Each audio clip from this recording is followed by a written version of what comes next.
Ndikufanirwa navheko, guys. Ndikufanirwa navheko. Let me answer him.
Right guys, sorry guys. Call yapinda ndichitotanga live. Call yapinda ndichitanga live guys. Call yapinda ndichitanga live.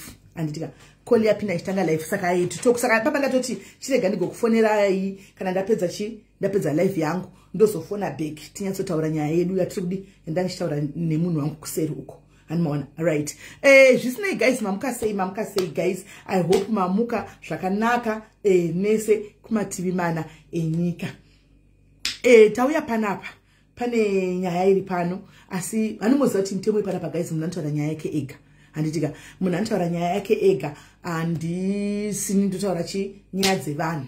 Zvinove zvimwe zvokuti tinotomakirwa izvozvo tiri kutovengwa nanajeke chamastreet kunzi vanhu vari kuinda vanenge vachida varivo vari kugamuchira nyaya idzi. Anomaona but munhu anongoenda kwaanoda handiti ini vanhu chero vakafuma vakaenda ikoko I don't have a problem because haungapedzi kubatsira nyika yese uri one. Vamwe vanoenda uku vamwe voenda uku vamwe voenda uku ndo nyaya muri kuona mukadzi uya warodoriwo chekuteki anyway but anyway tava kuti kwai toda kudhipotwa saka takadomirira kuti dhipotiwe next week tozovaona tiripo pano palife toti tichiripo handiti maona so guys regai kwai vana vabvarana mucomment section team diaries ka haidi zvisina basa hanzi hatisi kutaura zvavheko izvozvi hatisi kutaura nyaya dzavheko right now ndiri kumbotaura navheko chimbomirai ndipo pamunozoti munozonzi uyai nenyaya hafu mozodii chimbomirai musabaila semapedza aiwa ndandiri palifoni ndatotanga live kanobva papinda nhingikiri ndobva papinda inosi papinda call ndobva ndakata anomaona ndobva ndakuisai pamute right saka okay ndivava all right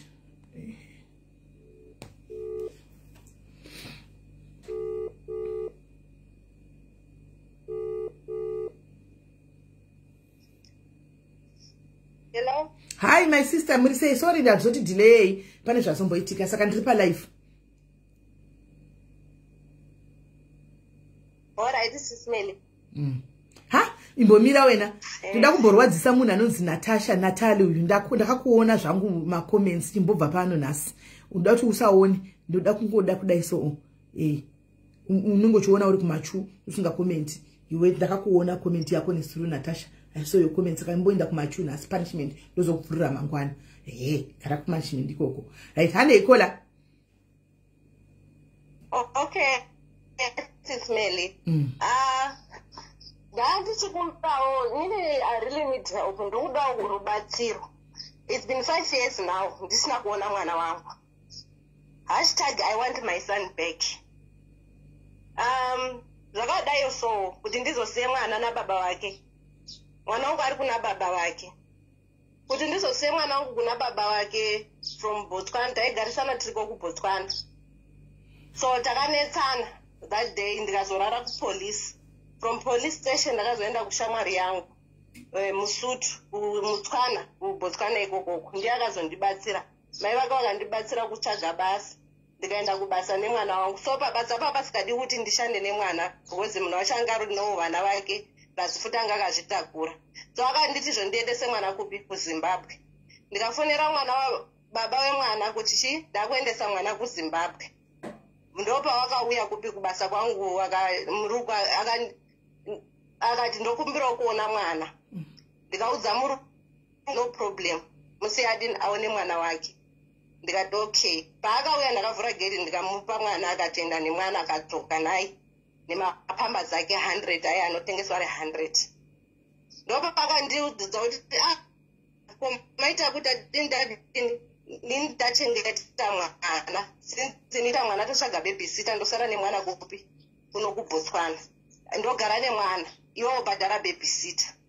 Ndakaora iti zvakanaka. Ndandatorongedza zvinhu zvangu zvese kuti ndine mwana kuZimbabwe. Pamari shoma iyo ndanga ndinayo ndakava ndadini ndaona tomupa 400 rand 400 pula kani sorry 400 pula kuti adini asare nemwana. Ndokukwira bhazi kuendepi kuZimbabwe. Ndakafonerwa neshamwari yangu iri kuCape Town kuti kune rimwe basa ranga riri better job Cape Town. So ndakuZimbabwe ndakashandisa rute kuenda kuZimbabwe then from Zimbabwe to South Africa. NdakuZimbabwe ndopa akandifonera akati taura nemwana. Ndikataura nemwana achivatora phone back akati hauchafa wakaona mwana iyeye. Reason why akabva akata phone. so ndakazozama kutaura naye paWhatsApp, ndichitaura naye paWhatsApp akandibloka, ndikachinja WhatsApp number akandibloka, akanditi hey, you are a bad mother, wasiya mwana ane 2 years, akutondiblema kuti you are a bad mother, wasiya mwana ane 2 years, chiwe. Zvakandirwadza, zvakandibata. Alright, fine. Ndaku Cape Town kuya zvinhu hazvisviki zvichingoita stable. Ndakashanda ku Cape Town from it was 2019 December. Ndakakwira bhazi kuenda kumusha kuZimbabwe. Ndichifambira nyaya dzeshe dzemwana iyeye. Ndakaudzwa hama dzangu, ndikaudzwa hama dzake dzandaiziyawo. Ndikaudzwa hama dzake, mukoma wake ndo ndakataura nawo. Vakati there's no problem matter, kude mauya kuno kuZimbabwe takugadzirisai. Uone mwana wako. Ndikati aura zvakanaka iba mukuru, ndikatenda kuZimbabwe. Ndasvika kuZimbabwe, ndikafanira bamukuru tichi ndaakuZimbabwe. Ndiri kuCape Town, there's my photos ndakatorwa my last moments ndiri kuwaterfront. Mukadzi webaba mwana wangu akabva ndifonera, akabva ndisira WhatsApp message achiti urutofara ako utokanganwa mwana. Kana akombita kuti mwana handina kukanganwa, akati uyotore mwana wako. Mukadzi wake from Zimbabwe. Chete nyaya yekuti azoitangira hangu padenga. Ndo zvazvo ndada kutaura kuti kwei nyaya inogotangira padumbu sei? Isu takagara pano tichida kuwa kwakatangira nyaya nekuti padumbu takuita kujoinidza nyaya chona kuti zvakafamba zvakadai. Imi makamitwa namababa vane mukadzi wave. Alright, sineregedza ndidzokere kudai. Ndakasakana nababa ndiri kutwana ndiri musikana. Akandinyepera kuti hana mukadzi. Tikafambidzana zvakanaka. I think ndakafambidzana for almost 1 year or 1.5 year. Tichitoenda kuZimbabwe tichidzoka. Tese kumaholidays taenda kuZimbabwe tichidzoka.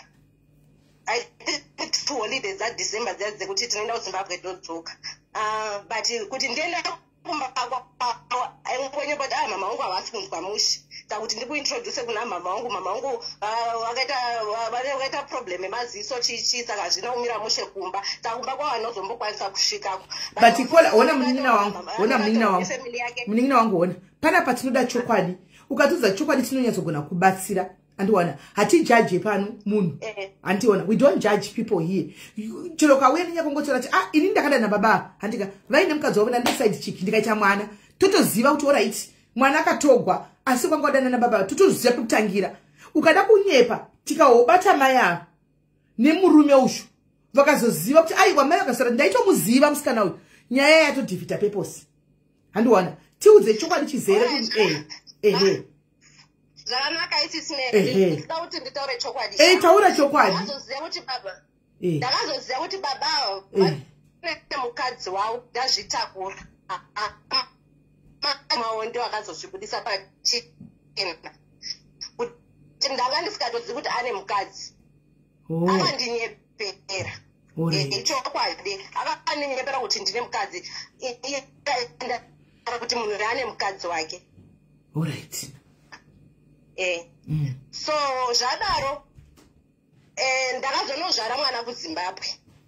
Ndakaenda kuZimbabwe December. Ndakatoenda tese kuZimbabwe. Ndikatosvika ndikatsvaka pekugara. Ndikazozvarira mwana wangu paSt Joseph Hospital kwaMutare. Iye anobva kwaChigodora. Indobva kwaVhomboni kumusha. But kana ndiri muMutare ndiri kuChikanga phase 3. Okay. So ndakazvara mwana wangu paSt Joseph Hospital. Ndomushumadeze mari pandakazvara mwana ndakasara iye akadzokera kuBotswana. Ndoziva kuti ndakazosakana nemukadzi wake mushure mekunge achitumidzira mari. Anditumidzira mari taenda paWestern Union, paWestern Union.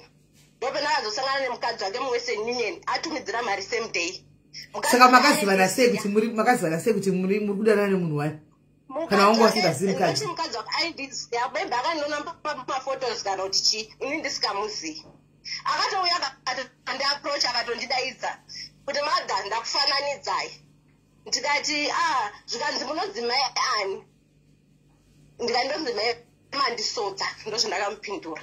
Zvikanzi nayo ini ndinodzowo futi chii mai mandisodza. Makarorwa mandisodza wekupi. Ini innocently ndikati kwaChigodora kwaChitakatira. Of which ndafanira kusvika hangu. From information yemurume uyu. Alright, zvakanaka, no problem.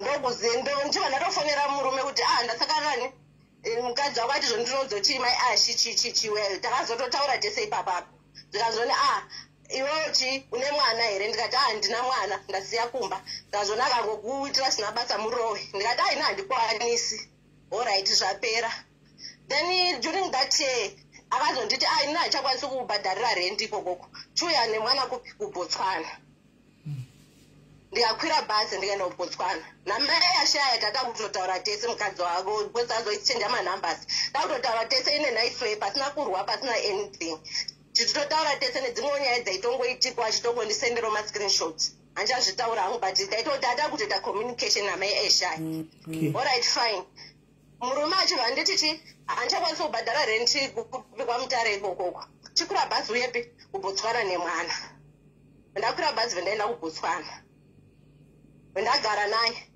taigarisana zvakanaka. I don't want to lie. Aindibatsira taichengetana zvakanaka. Holiday comes but relationship yedu yakasheka paakandinyeperwa kuti handina mukadzi ndikazozvibata relationship yedu ikasheka ndikazongotaurira kuti if you want to move on it's fine Juliet, you can move on.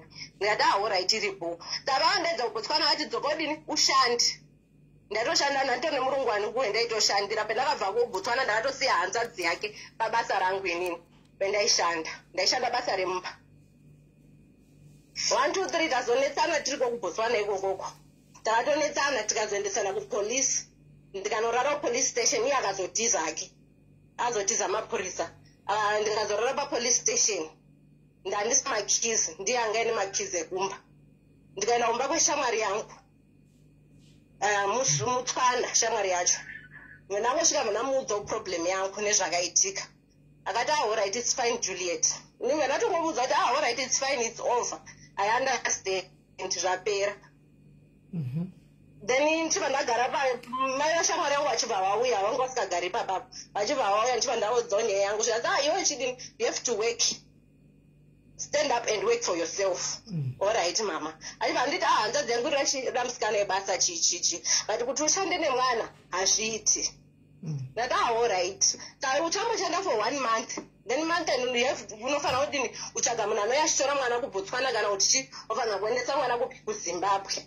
Alright zvakanaka ndakaenda kubasa kuya ndakashanda for 1 month ndine mwana wangu then baba mwana wangu akazoita fona apa akafona ndichiri kushamwari yangu akaunza zvinhu zvangu ndandine 4 plate stove yangu nehembe dzangu akatuta zvinhu zvangu akauya nazvo ikokoko ndichibva ndandozvisiya ikokoko then chikaenda kubasa chi nemabags nehembe dzangu stove vendadecide kudini kutengesa 4 plate stove iyoyo nezvimwe zvinhu vendangogowa vanhu because zvimwe zvinhu zvasvikaiti kutengesa ndiri pabasa ipapapo ndichishanda murungu akati hazvitodini bhozi anga akazvitakura mai manje ndiri kuzvara saka iwo kuti unowo mwana nemucheche plus vamwe vana vake vaangainawo ipapapo davadini waita plan yekuti mwana ndikava ndatomuti ndinodini kwanisa kuendesa mwana kupi kuzimbabwe baba vemwana vachizofona the other day mwana ari sei aribo alright ndandafunga kuti ndiendese mwana kuzimbabwe akati alright zvakanaka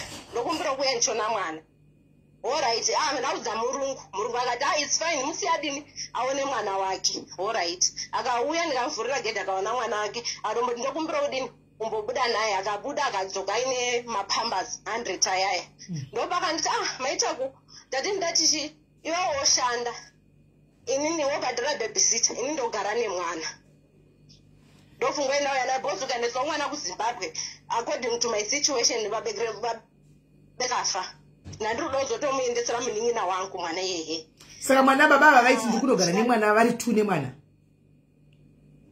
mati baba vavaiti ndipe mwana ndigare nemwana iwo chibvuma vachigara vari 2 here kana kuti aendeswa kuna mai guru vaigara vari 2 kubva tiri 3 mwana ane 2 years mwana uyu musikana mukomana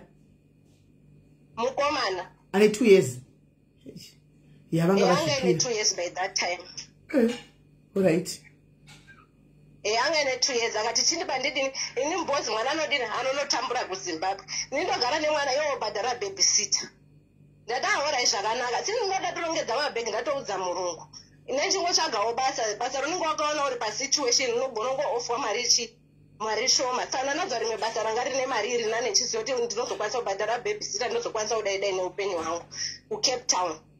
Kana chitichi alright fine vendachitotanga kuronora hembe dzemwana ndichisa mune rimwe bhegi vendatomutaridza bhegi chi nehealth card remwana ndichiva ndatomupa nezvinhu zvemwana venamba ne400 pula yanga ataura kuti babysitter anoda 400 pula then maweekends anenge achida 30 pula kati ndinokwanisa chi 400 pula yepamwedzi akati alright 30 pula ndine chizobhadhara zinzi ndiri ndaenda kubasa alright zvakanaka ndimandatomupa 400 pula nehembe dzemwana nekadhi remwana chiva ndakwira bhazi ndaenda kuZimbabwe bonzi ashandisa rute yekuti kuZimbabwe munhu achanga anga ina malaicha wake ndaifanira kukwira kuHarare ndakwira from Gabs to Harare from Harare to Cape Town ndobva akandifonera ndichiri kuZimbabwe ndofunga ndanda mumasvingo hello maita kutaura nemwana ndototaura nemwana apedza vati zvaita chindipa foni vatora foni hello maitako yeah bed mother auchafoka mona mwana iyi he was right zvake ipapa ndikubvumira navo naye uchangoinda iwe uchangopedza kumupa kadhi remwana mapamba nemari vakwira bhazi mwana 2 years ukabva waenda kuZimbabwe ndobva tokufonera kutaura nemwana kekupedzisira apedza akati hey bed mother akakutesta murume wako ende ipapa indobvumira naye ande mberi alright so ndadini ndozvanamashoko ake ekupedzisira ndichiva ndakazama kuzotaura naye paWhatsApp ndakazotsvaga airtime ndikataura naye paWhatsApp aingondipindura ma1 mamwe achachiblutika ndasvika kuCape Town akabva ndibloka WhatsApp number ndichiva ndachinda imwe WhatsApp number ndichitry kuti ndizame kutaura naye akungondipindura kuti bed mother siyana neni mwana iye hauchafa wakamuna. Sorry, Babakazi, you left with your husband. Your husband, that's the different. Uya hasi murume wake. Iwe wakasiya vana uchinda kubasa. Uchibuda mumba munomu. Uchinda kubasa. Uchisira murume wako vana. Ndo pane difference. Ipapo. Endera akumberi kole. Alright.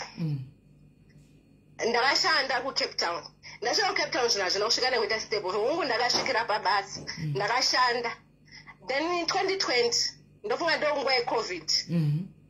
December 2020 ndakaunganidza mari yangu ye certain amount ndikuti ndikuenda kumwana wangu ndikatenga hembe dzangu ndikaita malebe ehembe dzangu kwakaminzi ndikatenga hembe dzemwana wangu ndikarongedza mabhegi angu ndofunga kuna naOctober November ndakazoenda kuWaterfront nesister yangu ndikatorwa mafotos tiri kuWaterfront ndikaisenda paWhatsApp pastatus mukadzi wake mai Eshaya ndambotaura ndo akazoya achinditi uri kutofara kuti ukangana wamwana pamafoto dzendandasika pastatus ndikati aiwa handina kukangana wamwana I'm on my way ndiri kuuya akanditi alright uya udini uyotore mwana wako handiti mwana peri kuna stepmother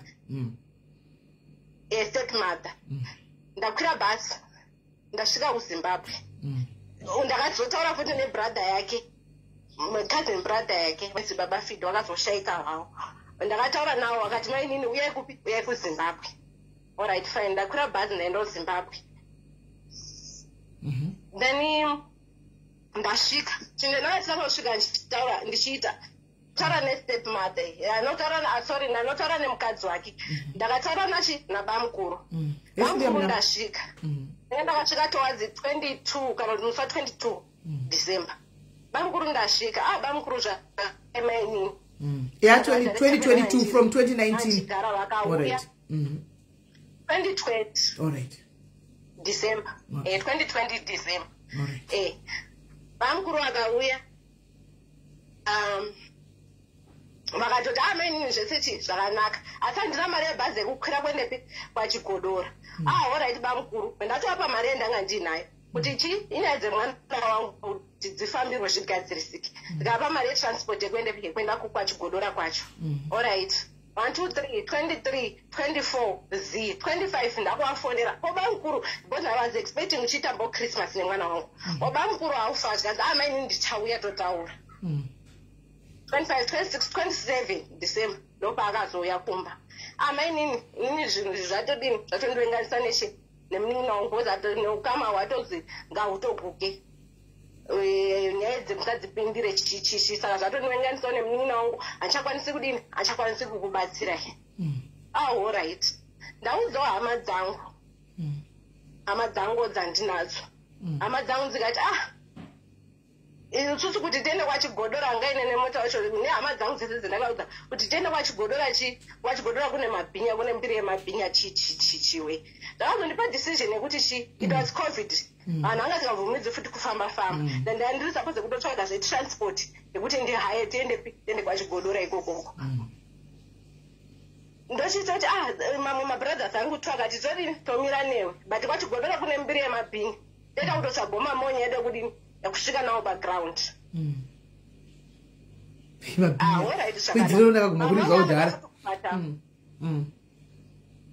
anoda kubhadharwa zvese ndaingoita ndichingobudisa mari yangu chendiri kuda kuona mwana wangu akati amaza singaita takurai tauro tiri kudini tirodzoka nemwana ndasvika paipa kwachigodora kuya pamba pake ndakazotopa director nabamukuru kuti mukasvika pakadai mofamba so bamukuru brother yake ndo yakandidirecta kumba kwake ndotodini ndotosvika paya pamba pake takaona mukadzi wake naiye vana panao takaona bosi kwakabva kwatanga kunaya the weather was very bad musi wacho kwabva kwatanga kunaya ndakanzi ndisare mumota so zvakanoitika ndakazoona vakuya nababa vemwana wangu kumota kuya akati budai mota ndifunga kuti zvaita zvimwana aripo vakanetsana paya tikanetsana paya akati alright kana iriyoyo wafunga iripo mira ndidini baba nemabrothers angu 2 ekwazenge nemacousin brothers kana zviro zvozvo vafunga regedza titochi zviri paground vafonerawo wake vanhu vake vakafonerawo vanhu vake vangosvika vakaflasha malights vakadzokera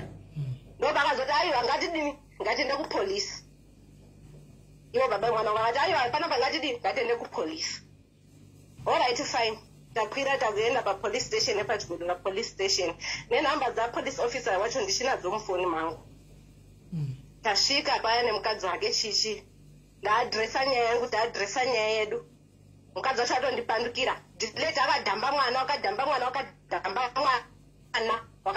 mwana kwai ndawa kundidaro futi basi wakandisichi ndiye nditore mwana wangu atondipandukira atokusaidi remurume wake mapurisa akatigadzirisa akatigadzirisa akati zvonichi anoraiti yekuti ndio mai vemwana nekodzero dzekuti dzekuona mwana wake zvikanzi vakasi ndakadini ndakamusiya kubotswana hako kunoku orit wakamusiyana nekubotswana ndakamusiya nababysita ndakauya kuholiday I have to enjoy my holiday ndakauya kuholiday saka ndakasiya mwana nani ababysita mwana anga ave nemakore mangani pari kunzi mwana ndakamusiya nababysita 27 28 2019 23 years old saka murume wacho asiya mwana nababysita aenda kunoenjoya life yake nemukadzi wake nevamwe vana kubotswana asiya a 3-year-old child kubotswana guys enderera mberi kona mwana wako ari kupi ari kubotswana ndikati yes I'm ready to go kupi kubotswana because ndiroda chii mwana wangu ndoda chii ndoda mwana wangu saka zvikanzi mapurisa vandichi tipe nhamba dzababysita right now tifonere babysita maybe kuti anga ine mari yangu ikawanda kudarika yangu ndazongozwa iye akudzoka chiti nhamba dzababysita hadzisi kuita nhamba dzababysita hadzisi kuita mapurisa vangobatsika ipapapo ndikati ndipe nhamba dzababysita wacho ndifonere babysita wacho inini nhamba dzababysita hadzina kubuda mapurisa ndopanga kuti chizvonichi iwe wangosiri suppose kutanga kwenda umba kwake wangori suppose kutanga kupolice station ndikati alright since ndaita angu wrong I'm sorry ndandakazvininipisa ndichitaura kuti I'm sorry kana iriyo decision ena ndafungawo sorry yeni asi right now ndakudachi kuti ndizive kuti mwana wangu zvanzi mwana wangu takati mwana takasiya baba wemwana takati mwana ndakasiya kubotswana ndati I'm ready kudzokera kwendepi kwenda newe kubotswana kwacho ndinotora mwana wangu alright fine mapurisa hana yangu iri kurova zvakuita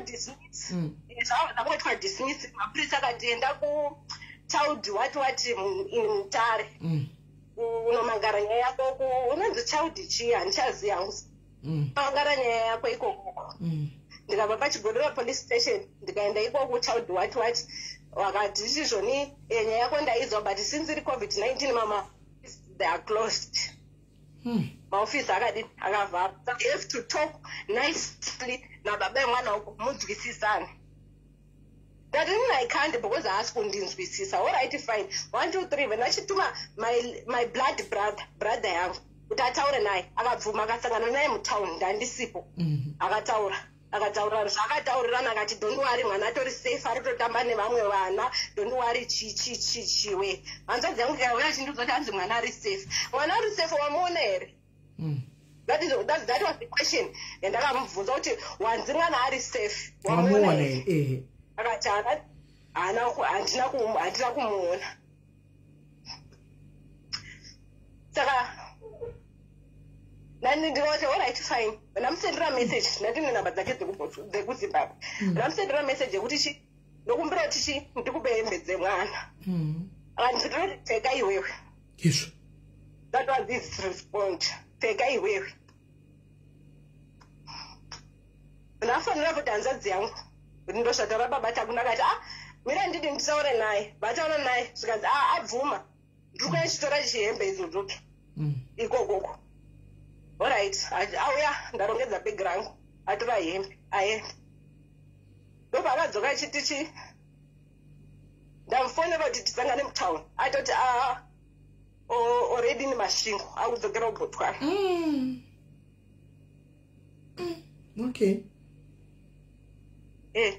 Akati ato on his way kumasvingo kudzokera kubasa hanzi akudzokera kubasa kubhotwana. All right.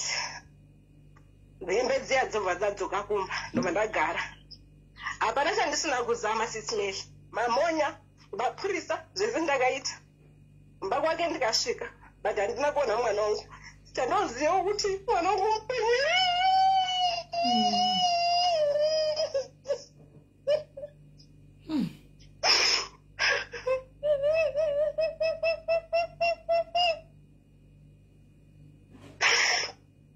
handizivi kuti mupenyere kana kuti akafa because that's the photo randakasenderwa nemwana webrother yake Paita. The last photo rakandisendera ndofunga akabatwawo here akazi andisendera that photo ndofunga ndomadezi akaba kuBotswana ikukoko ndezva vakasenderwa photo rini pendakabva kuBotswana ipapapo along those weeks along those that month 20 kuBotswana that was 20 what 2019 ndopa wakaona photo chete remwana ndibva ndapedzisira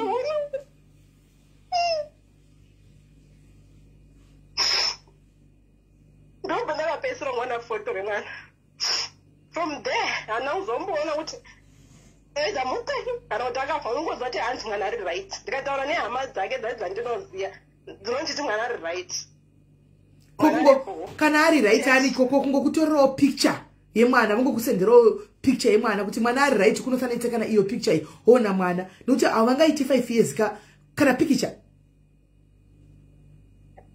haiwa ungambogadzikani kana picture usingazoti mwana aripi adyei apa ari mumaoko mastep mother apa mwana uyu akaenda ari guys 2 years akaenda ne2 years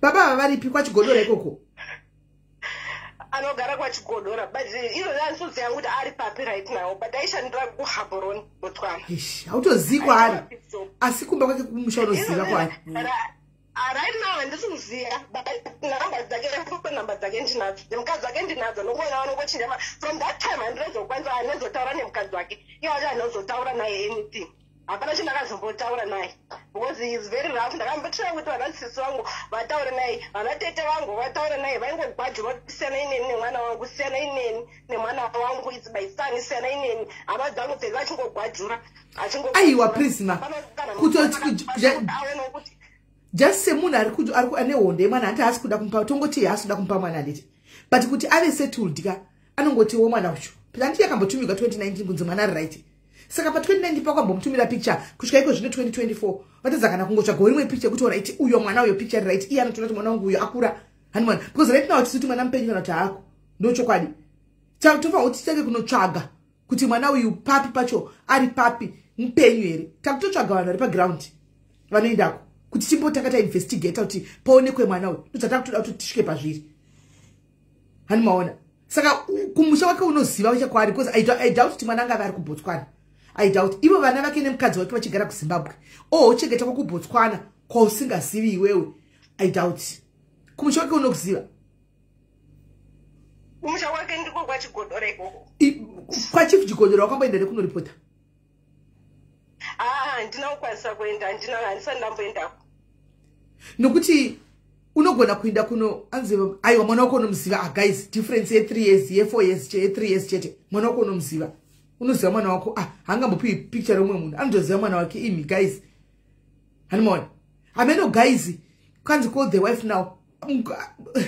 Anogona kupindura rafu mukadzi ushu. Vanhu vakaita sei mukadzi uyu?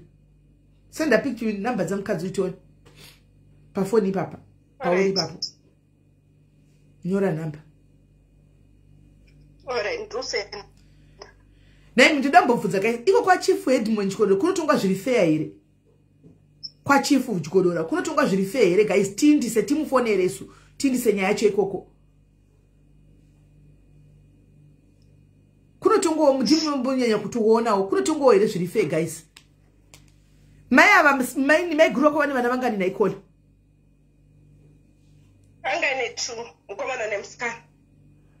Angane 2 mukomana nemusikana. Vakakura sei? She by that time ndotangari grade 1 or grade 2. She ndofunga grade 3 grade 4 then mudiki wacho tinei grade 1 or grade 2. Guys, uyu mwana ari pa profile picture uyu.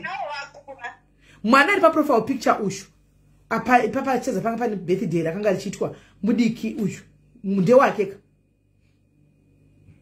Andisikuziva kuti ndewake maprofile picture ari ngochinja from that time anozombotaura nawo ndakangokwanisa kuzongochengeta contact yake ndongona achingochinja maprofile picture. Saka vana vake hauvazivi kuti hauvazivi mwana wake kana kuti asivakandisa anogona kuva ari mwana wake. Saka haungazivi kuti vana vacho vakaita sei? Vana vake hauvazivi zvachose?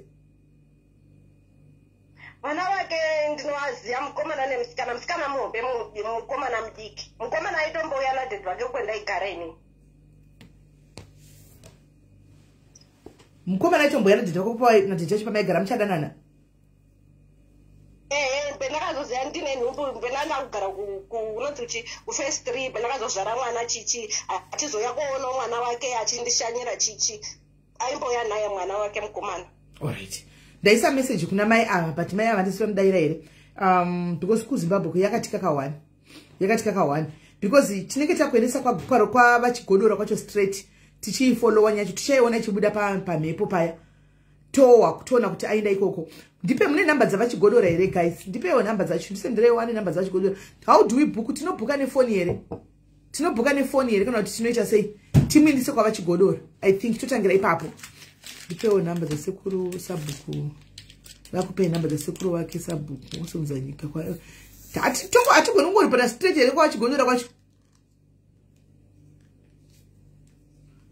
Atigoni kungoripota straight here kwa vachigodora guys, straight ikoko kwa vachigodora.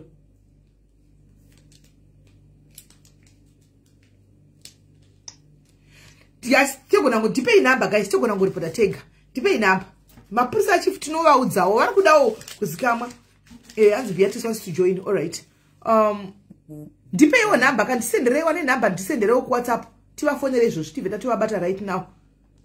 Ane namba dzavachigodora iva dzani murume wezita nesene mpambo zvinogona kuptira. Vanonzi Edgar Mandisodza. Edgar Mandisodza. Manje vanhu vari kufana muri kufana pa call ina ningekiri ina caller. All right. But tokadaro ipapo. Tokadaro. Hello caller. Ismail. Zviri sei? Ushe ndinadzo namba dzavachigodora ndatotarisa paningi ndinopava. Very good. Ndikandirei tifone. Vakatomboka kutonga imwe nyaya yakadaro recently futi. All right. Yemwana akanga atorwa futi izvozvo. Okay. Aiwa siri ku Facebook isu atise murai ntondo kwasabhuku kupi kwatoziva. Tomonanga straight kuna chifu atise murai nisu kwasabhuku tonangepi. Ngoma vanotonga zviri fake. Right. Saka ndipe inamba tifone. Namba yangu izvi WhatsApp kwe. Yes, ndipe inamba tive tatongopedza masposa acho panapa. Tatowana namba. All right, thanks. Right.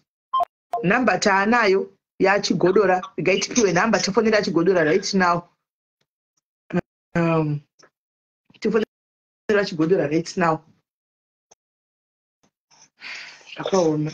kwaiko zvino hatichadedu mai vari kugwadziwa hatichadedu titaure zvakawanda vari kugwadziwa asi vabereki handiti muri kuonawo ndaunderstanda situation inokutuma sometimes kuti usiye mwana uchiti ndakuda kudai handimaona saka apa difference iripo ndekuti apa vakapa baba vemwana wavanoziva kuti baba vemwana ane mukadzi kumba handimazviona okay yauya turn.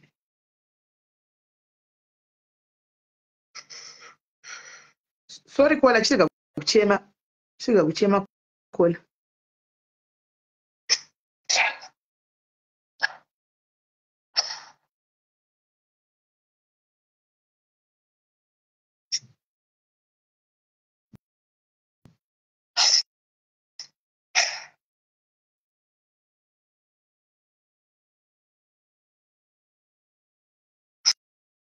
All right.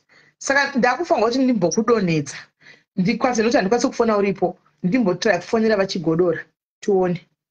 Anditika. Then ndokufonera beki. All right. Atanonzanisira kega. Another understand again. All right. Sikaiti chingofona.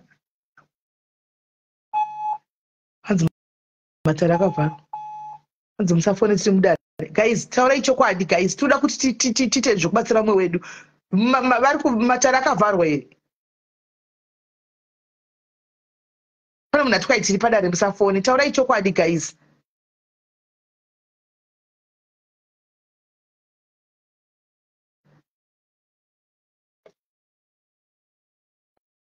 Kuvanhu vari kuti kwanzi zvakavharwa. Havasi chifu ndiedimeni, all right. Ndichakata ndovhara live. Kana vadaira ndobva ndavhara live. Kana vadaira ndobva ndavhara live, ndobva ndavhara volume. Kana vadaira ndobva ndavhara volume.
All right, ndavhura speaker ndanyatsinzwisisa nyaya yemataura ndisingazivi kuti senemu yemumusha mwemurume uyu anonzani senemu yake. Guys, gara senemu yanzi vanonzani baba vaya yataurwasi senemu murume yatanzi anonzani guys. Mira ndibvunze mai vacho I think vakabata imadaro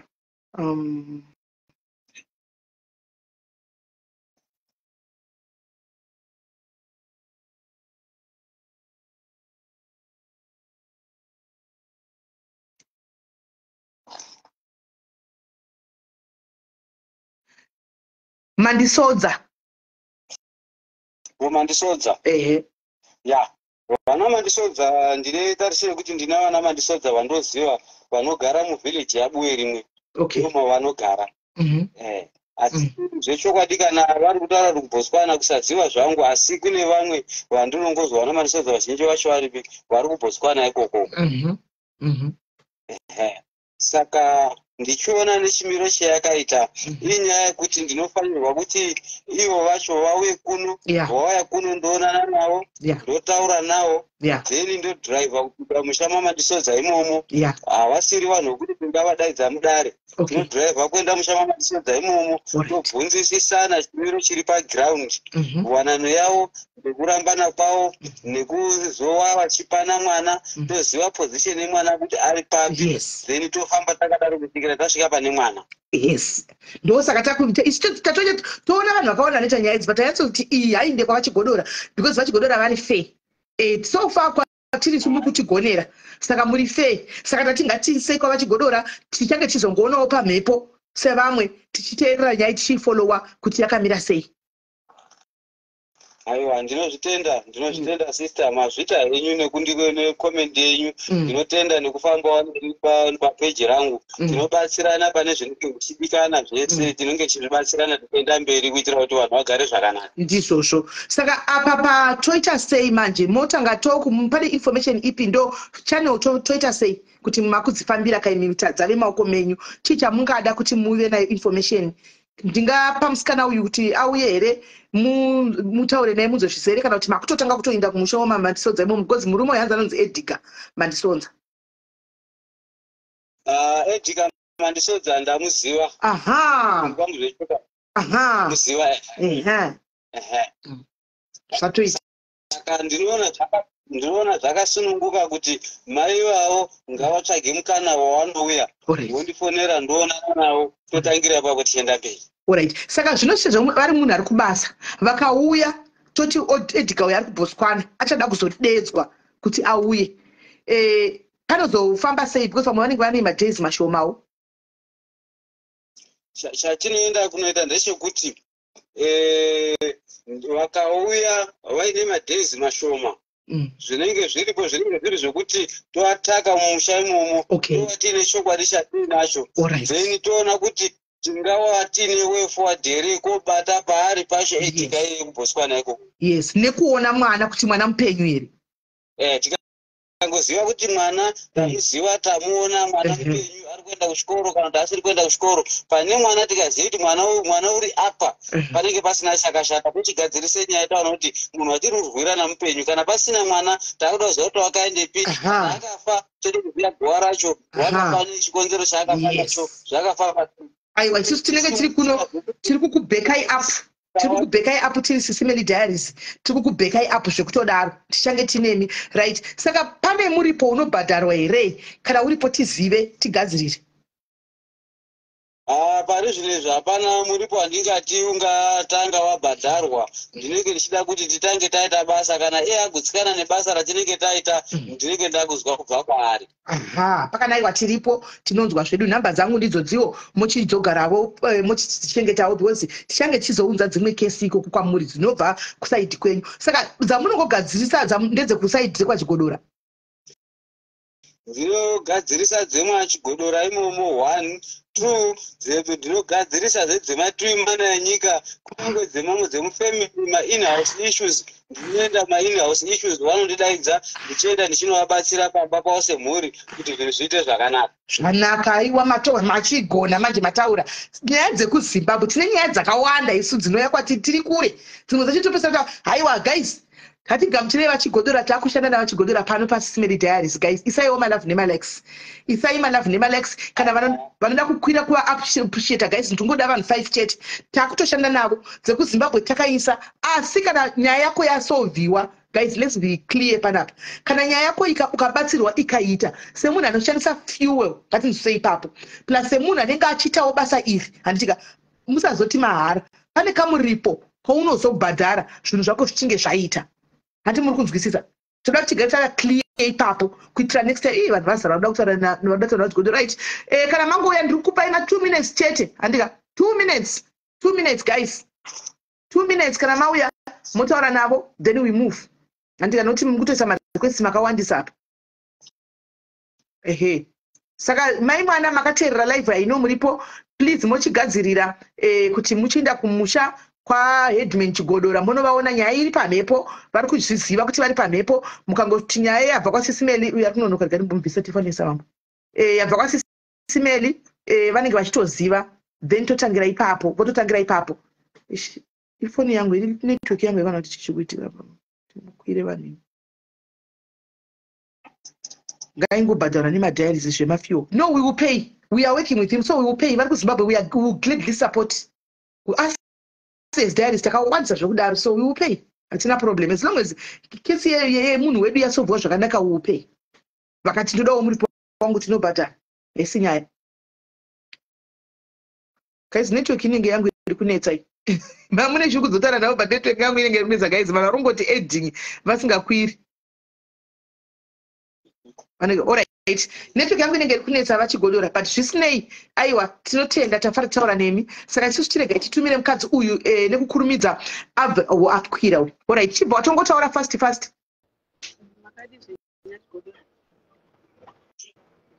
Ziri pedu kana makadiwo.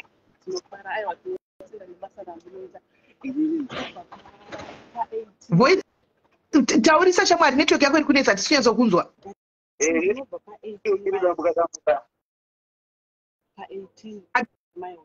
Hatisi kukunzwa dia.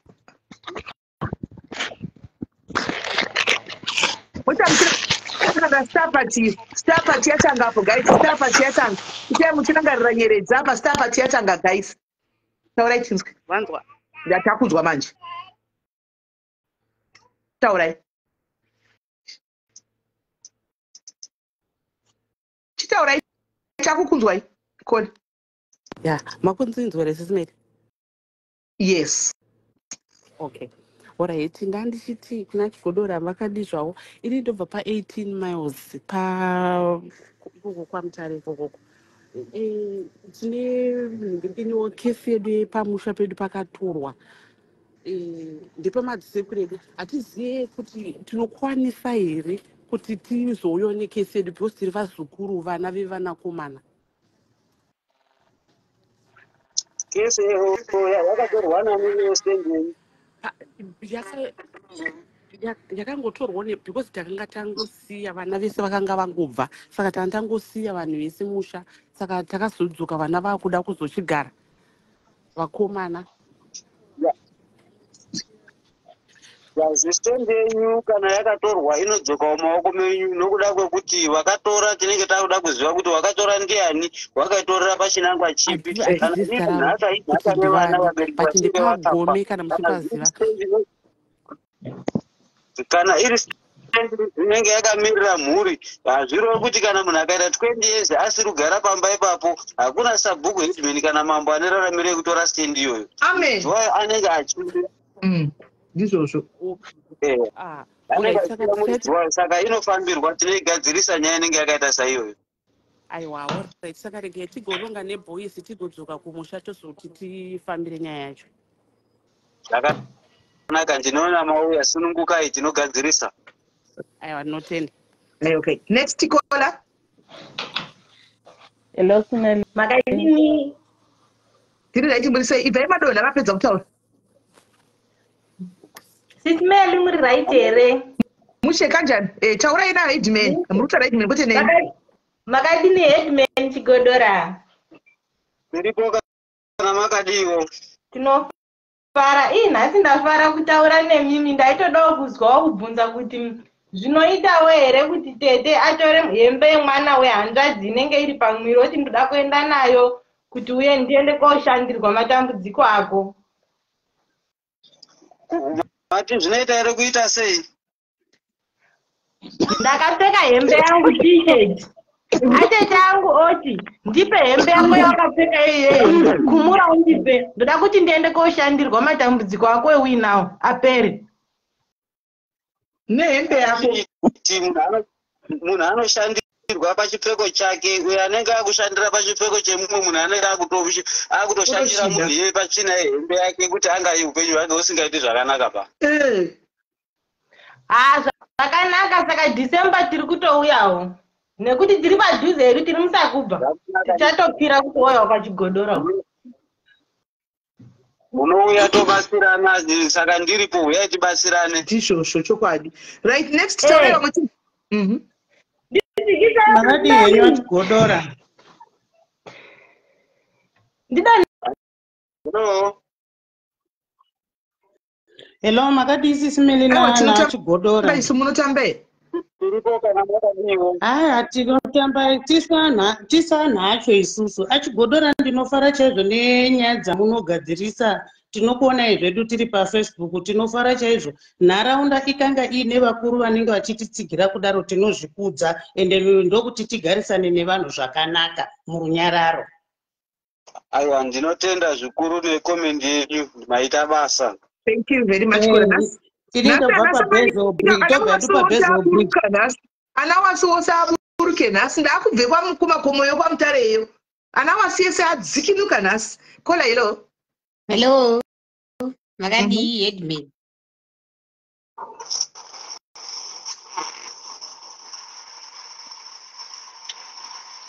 Headman hanzi makadi. Hanzi makadi zve. Tiripo hedu kana makadiyo. Kaureka kola. Ndonga network yofuti. Kola. Inere. Imimi. Alright. Makadiko achigodora. Tiripo makadiko. Aya, totenda nemabasa amuri kuita. Hello. Totenda nemabasa amuri kuita. Zvinokudzwa muitiro yenyasha. Ndoti kuna SIS MELLY, thank you SIS MELLY. Pandachida kupa message kuna mai ava vemwana. Ngavatokwira bhazi izvezvi. Vatoenda kwachigodora. Ngavatogeza izvezvi vaende. Pane kumboswera vachiteerera live ka. Ngavachitopinda munzira izvezvi. Mangwana kana kuswera mangwana. Vanenge vatopa chigodora. Votongomhanyisa zvemwana. Toziva kuti zvakamira sei. Ndo pandapedza ipapo.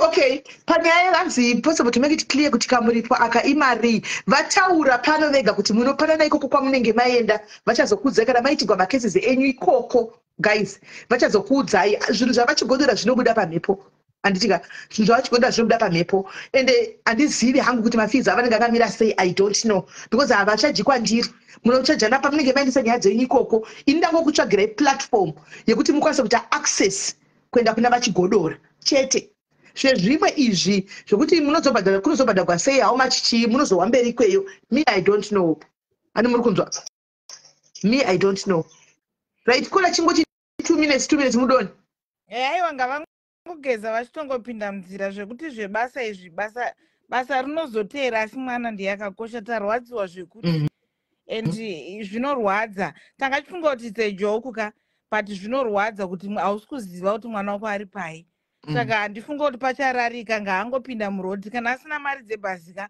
zviri nani tongoita mudeme tongomubatsira munhu adzoke kuZimbabwe atsvage mwana wake hatidi kuzoita yana Livingstone. Right. Thank you very much. Thank you my rice. Kola hello. Makadi yenyu SIS MELLY. Tiri nani muri sei? Tiri right. Vachigodora makadi yenyu. Tiripo makadi iko hanzvadzi. Tinofara hedu. Aiwa ini ndangouya kuzokukuridzirai kuti pamberi nebasa munotigonera kuno kuCape Town tinemi. Aiwa, ndinopa kutenda kukuru hanzvadzi nemakomenzi amuri kupa rambai muchingokomenda nekulaika Mwari ngaakuropafadzei. Amen. Right. Kola hello.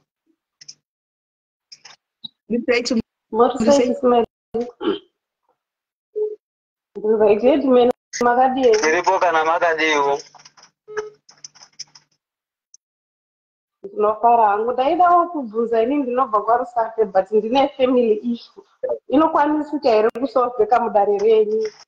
Ya, kudare mangu inokwanisa kuti inge ichisvika, asi chatinoita tinenge tichiti tine matunhu atinawo, saka zvinenge zvichireva kuti ndipinde mukati menyaya yenyu munenge mako ndakutanga kuziva kuti nyaya yenyu yakambotongwa kwasabhuku wenyu here, kwaheadman wenyu here, kana kwamambo wenyu.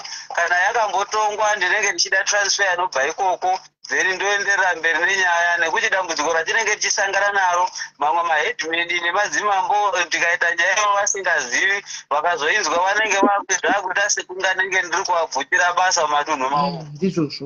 Ndizvozvo. Alright, headman maita basa, ndinotenda hangu nebasa renyu mazviita. Namangoti kungobatsirana semhuri, tinongokubatsirai semhuri, munonditaurira ndoya pamunenge muri, ndokuunganidzai semhuri, tobatsirana, zvinhu zvoita zvakanaka, vanhu vogara zvakanaka murunyararo. Zvakanaka headman, asi ndine chikumbiro chokuti mudzosewo mukomagushi ngavadzoke mudare. Mukomagushi vakaenda kubasa, ndo problem iripo, vakaenda kubasa vari kure, dai vari padhuze vakadzoka. Alright, sharp. Next caller to writing. Hello.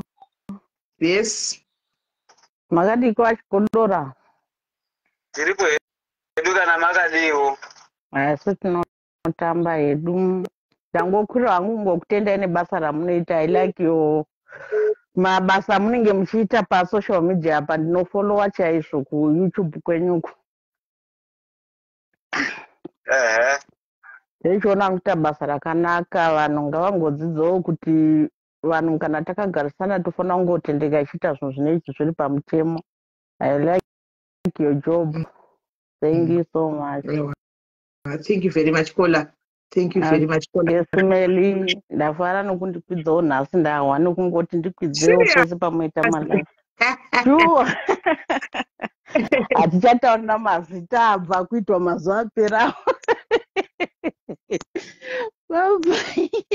Alright, share so Kola. Tikapedzisira tizorodze vaheadman tikuendere nebasa.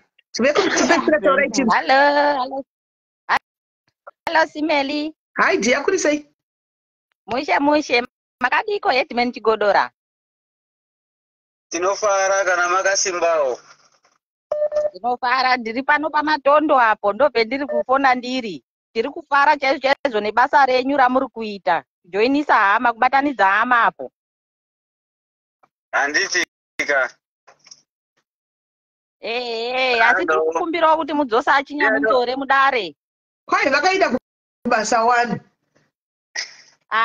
Zvamawa kuti vakaenda kubasa naye regai munhu ashandire mhuri yake. Right, saka guys moenda kunofollowa page ravachigodora. Handitika, let's go and follow vachigodora nowandi wedu guys. Let's go and support him. Handitika tichange tichizoshanda navo tichiva pamwe memacases ikoko. So let's go and follow page ravo tichionawo zvavanenge vachiita ikoko. Vanhu vese vari kuUK muri kundifonera direct pafoni yangu, ndipo pana vachigodora vacho, saka ndikwanisa kutora macalls enyu. Hanomaona. So headman chigodora, tinotenda maita basa, chigai tikuzorodzei, aiwa ndata ane nhamba tinenge tichingotaura, regai tichitoti mukadzi uyu akwire fast auye, then kana asvika ndozotaura nemi kuti munhu yasvika tinzwa feedback kuti zviri kufamba sei. Network yave yakuti reconnecting network. Baba vadona yadisturbiwa nevanhu vachifona. Right, so guys ndo patiri apa. The lady needs to go to Zim ASAP. Hana Caroline Nguya. Caroline ari kuti akarorwa hanzi ndiani? Tonofollowa zvo kuYouTube channel ikoko ndoko toinda. Naimiki hanzi ngatitirei vachigodora star party. Zvakaoma.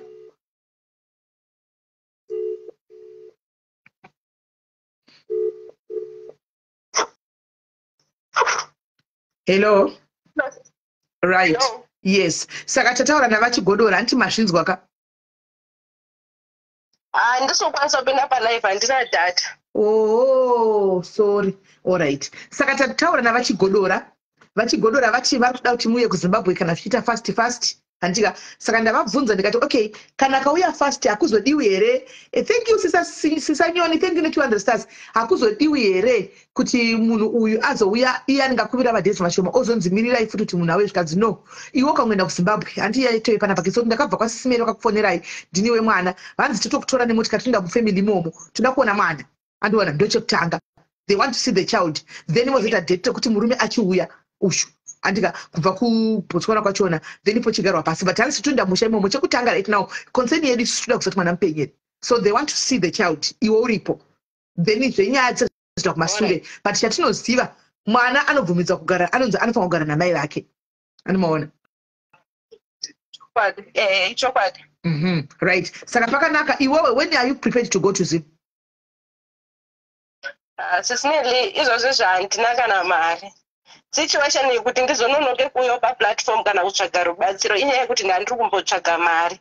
Sister yangu yakauya kwamuri chikuadhresawo nyaya yangu iyi. Ndakatomuti inini kuti nditaure nyaya yangu nesituation yendiri kuSouth Africa kuno handina mari. Ndaida kuzoti ndane mari ndochizoadhresawo nyaya yangu pasocial media. Ndichizoti ndikanzi uya right now kuZimbabwe ndokwira bhazi ndoenda kuZimbabwe. Right now handina kana mari. Une mari?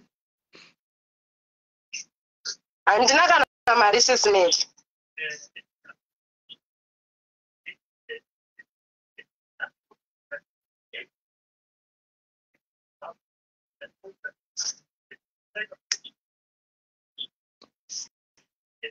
Ndabva ndamira ipapo. Ndabva ndazorora. Handina kana mari. Karo ngaise request, send request Karo. Send request Karo. Ndokureva Karo kuti send request. Okay. Power guys. Kero send request pane kera kuti ihamba yemurume wako ye. Katinzo kuti mwana uyu anomuziva ari kwere mwana. Send isa ed Kero mpofu. Isa ed.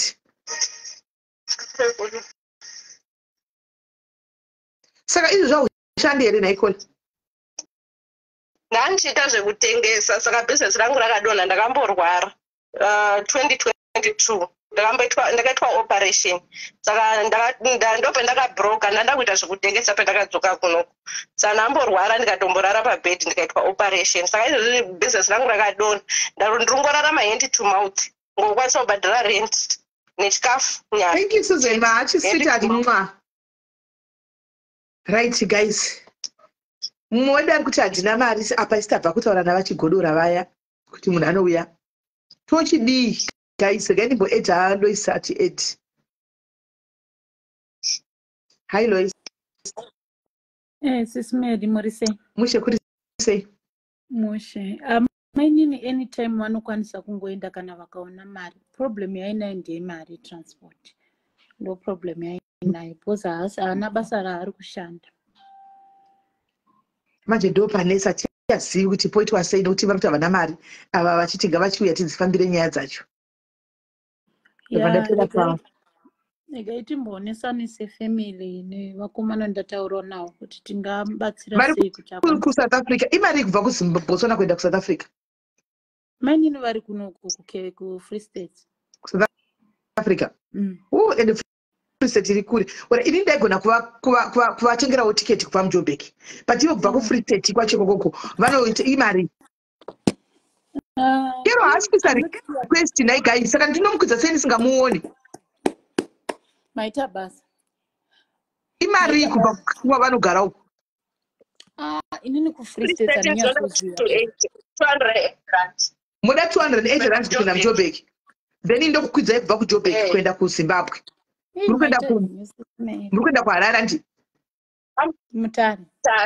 Muenda kwaMutare. Alright. Muenda kwaMutare. No problem. Sisi Melly zvese zvamaita nekukwidza chigodora. That's okay. Basa because nyaya yange yakutodrena tese mufamily tisingachazivi kuti toita sei. Kunyanya inini ndaigara ndichitonetseka mabasira munin'ina wangu chaiye mwana wa okay. Mimi chimupai waka 280 kuti achinda kuningirikiri. Achinda ku ndomusendera. Thank you. Saka yekwenda yakwanaka. yekuti achisimuka aende yakwana handiti. I don't think kuti ane passport. Maini ndaira nyaya yenyu. Passport yenyu yakaita sei? Taurai chokwadi guys tizive. Pane anzi ati I can pledge 50 but mate ndikure manje dear. Toda kuti munhu atorova simbi dzichapisa. Aripa koere maini na. Vari pako. Julie we. Hello, overstayers. It's overstay 2022. It's overstay. I think another 1.5 kuti ndisvika kuZimbabwe. Kuenda kuZimbabwe unoenda haisi nyaya. Kuenda kuZimbabwe even usina mapepa iwayo unoenda. Chaita inini kuti uinde pabodha ipapo. Zeta kuti uinde. Iwe unopa iwe chimutumira 300. Handiti. Wonudza kuti uda kusumuka rini iwewe. Ini wondudza wondichipa Free State muri vari kupi kwacho. Ndiri mamoyo. Free State vari kupi kwacho. Dai maini ndikuzivi kunzvimbo yacho handizii nzvimbo dzekufree state. Mati kufree state muri kupi kwacho? Welcome kuTabong. Hanzi kuvelcome. Saka vakati tuwatimira 300 I think inokwana kupinda muJoburg. Then indobhadhira kubva kuJoburg kuenda kwaMutare. Andika nebhodha racho irona. Andiona. Then vanozoda kudzoka guys. Andika apana ranozoda kukontribhuta pakudzoka kwavo. Because vachada kudzoka. Anoda kukontribhuta pakudzoka kwavo guys aripo here.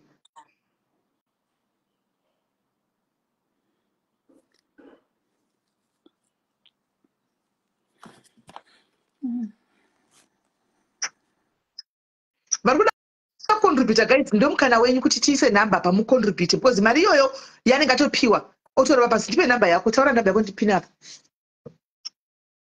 067 mira 7900 067 79 7900 mira 067 79 00 956. No. 956. 56. Right. Sitandi Julia Andy. Juliet Zenge.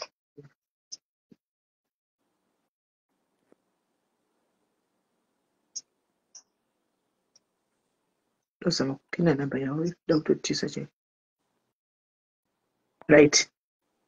Saka namba ndapina guys regaitione guys tikuda vanoda chere 5 vanoda 5000 zinokwana guys ndokumbira kuti contribute towards mukadzi uyu guys thank you ne 50 stars thank you ne 50 stars ngati contribute towards mukadzi uyu kuti aende ndaisa namba yake apo guys but it will help mukataura mucomment section ini ndoisa 50 rand ndoisa 10 rand ndoisa mari yakati kwari right now tozwa kuti mari yacho yakwana tochingomira kuti achingotosimuka iyi when she come back I'm not so sure kundofanira kutanga fambira nyaya idzi kana dzapera usodzoka kana dzapera usodzoka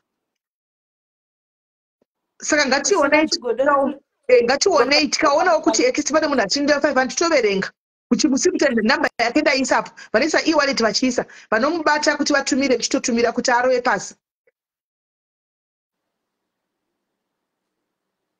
saka chigodora ati vanopaziya pamba pacho simeni vatoti ndoziva edi anzani edi murume wacho vatoti akambondiita murume yeye edombomona face to face chai mai right ngatimbomira zvokutuka tozotatora mwana tozomutukawo kwaiko zvino ngatimbotorai mwana kana tawana mwana tichizonyatsomufamba mai rice tokumbirawo kuti contribution mamuchitaura zvokuti ticontribute hands I can help when she's coming back. Thank you, Laina. How much are you going to contribute? Pakudzoka. Admin torai ma screenshots. How much are you going to contribute? Tiwana tuda tivachekwani yekudzokesa.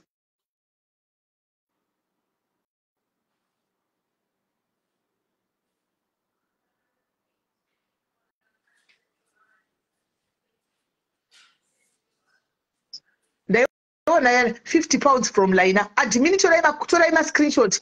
Saka tine 50 pounds from Laina. Kana kudzoka. Guys, vada kucontribute ngaticontribute because achada kuti kubhadhara kwakachigodora kwacho ikoko. Ani maona.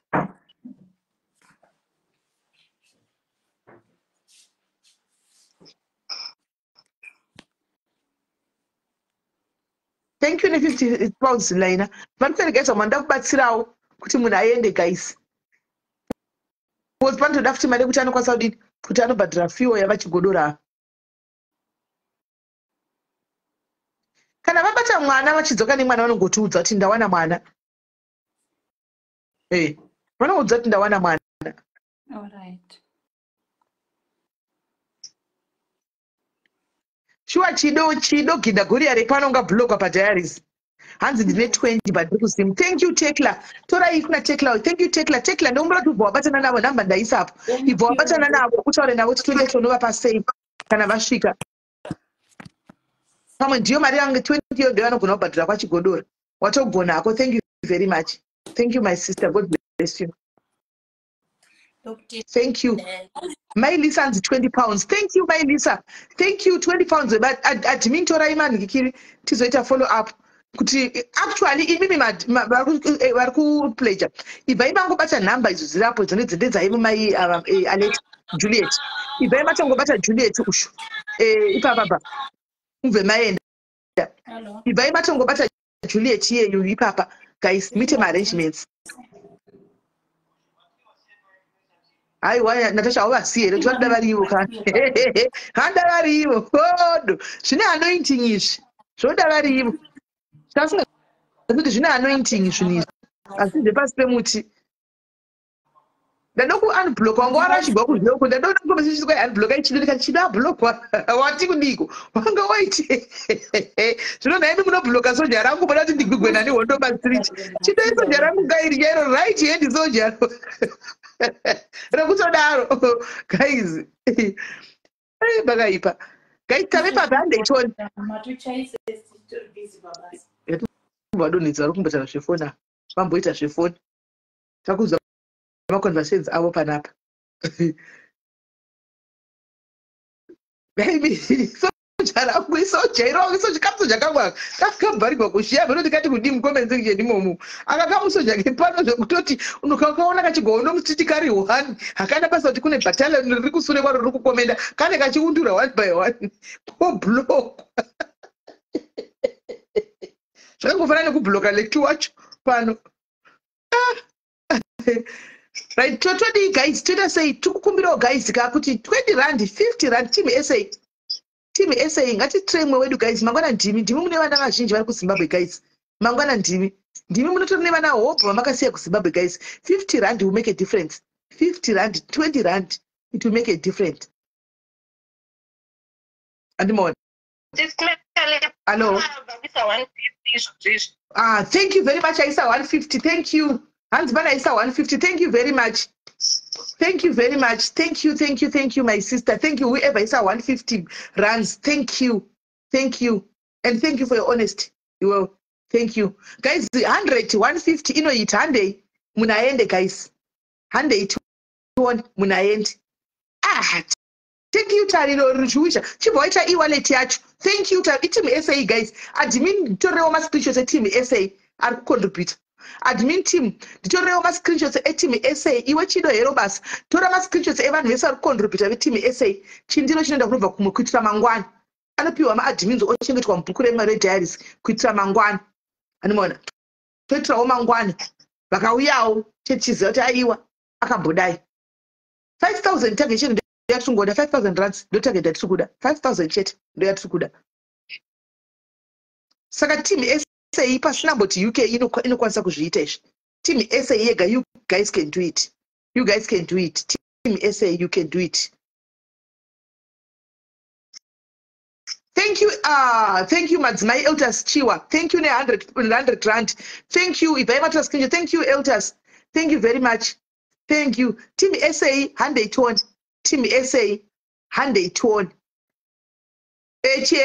chera mamusandibvunza mubvunzo ndokumbirawo 100 rand thank you KG ne 50 rands team SA munotidadisa vanhu tatida kuti titadzewo team diaspora kuti team SA can do it we can do it number ye-wallet wini ndakapina up iyo yakapinwa apo iyo yakapinwa apo KG thank you ne 50 rand thank you KG thank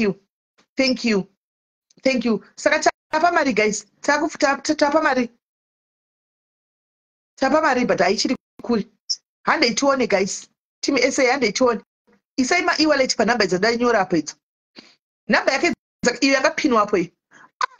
Admin Tambu, thank you. Admin of Jobek, thank you. Hanzina admin 100 rand. Thank you, Admin Tambu, thank you very much. Thank you very much. Since we are pane story pana, so we are contributing kuti maya vakwanisa kuenda kuZimbabwe nekudzoka kuti nyaya dzavo dzemwana dzinofambirwa. Because mwana akatika kubva ane 2 years 2019 up to now havaziti mwana mupenyu kana kuti mwana akafa, mwana akagotorwa nababa akabva ngorova pasi. Havadi kana kupa picture, saka tikutoziva tatozotaura na thank you ne100 stars, tatozotaura na Headman Chigodora because ndiyo kumari koko kuti abate nyaya saka tingavauyi, saka vanga vasina kana cent, saka tikutsvaga mari kuti chi vakwanisa kudzokera. Namba iripo iyo 067 79 009 56 067 790 0956. Hansa, I've got such a, I can contribute $50 to him. Thank you very much, my Tumu. Thank you. $50 as non to Rakusim. Thank Maria Kubadrashkodora and Gatorepo. Thank you, my sister. Thank you very much, Saga. Shaindwa. Stora number, my Tumu, Stora number over communicator night. Stora number over communicator night. Hands go white code. I think it's not going to be white code. Until you go that number. Two number. It time I don't know Tora. It time a white code. I don't know Tora. Tora. Thank you, my true. Thank you, my true. Thank you very much. Hands my bank detail and fungu tivana yo vana bank detail list. Ekupi ekuno kwa UK ai watuda kuti zviende direct. Tuda kuti iende direct kwa vari. We want it to go direct to her. Thank you, let's say 20 stars. Tuda kuti mari iende direct kwa vari. Saka you can arrange navo kuti yosvika sei ku Zimbabwe. I mean South Africa. Let me iende direct kwavari because vanoda tosimuka. Saka tikabhuda zvoti unganidzwe igozotumigwa igozoti inononoka. Saka mukavabata kudai so vanosira matovaisira nemutotsvaga vanototsvaga mnani kana mukuru kana mutanzani bosi wavo vomupa madetails mari yosvikira kwaari otora mari ovapa. Thank you, Sylvia Makuwe, 50 rands. Thank you very much. Chibai maita ma-e-wallet guys kana kuta ma-y code ndichiri pano. Chibai maita because tangobva munobva matozokangamwa. Chibai matoita guys tione. Ibvai matoita tione. Sis Melly, leti more 800 rands. Letu. And Leti.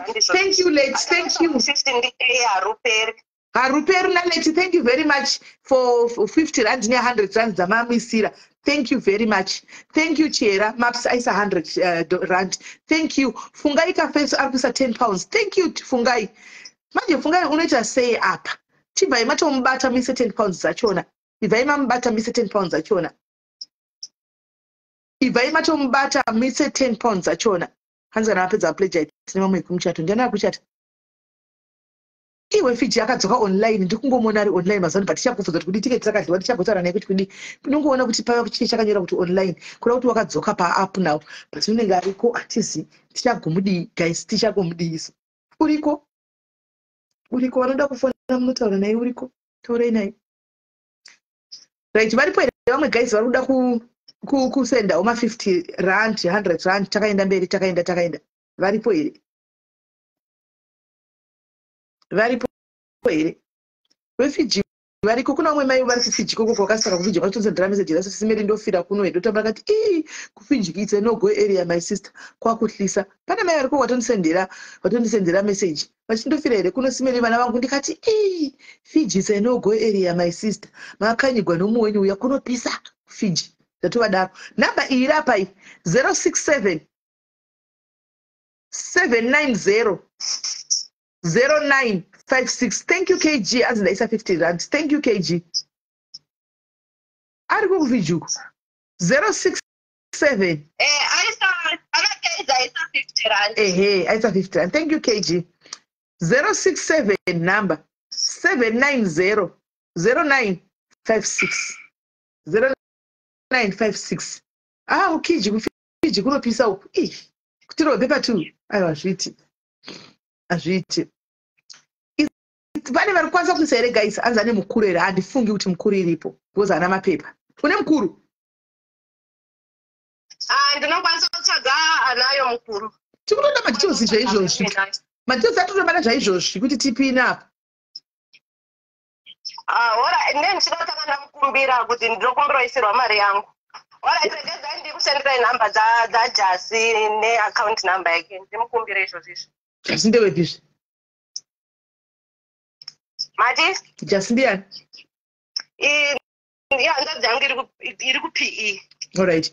The guys, number ndakapina musikuiona here? Number ndakapina iyo guys. Iyo number iripo yo 067 790 0956. Number ndakapina guys. Stara kanonzi Juliet ani? Juliet Zengeni.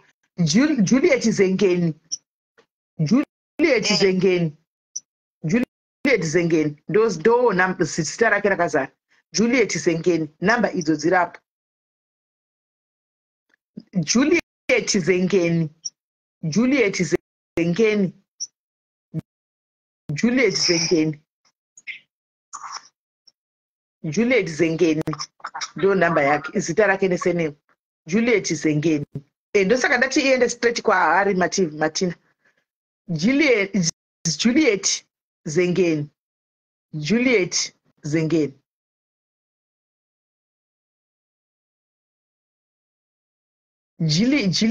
Juliet Zengeni. Saka right guys. Juliet waitako mari iwewo chigadzira. Melania zana send 100 rand. Thank you Melania. Thank you Melania. Thank you very much. May God bless you Melania. Thank you very much Melania. May God bless you. Right. Anzi Zengeni yake anobva kupi? Kwanza unobva kupi Zengeni yako?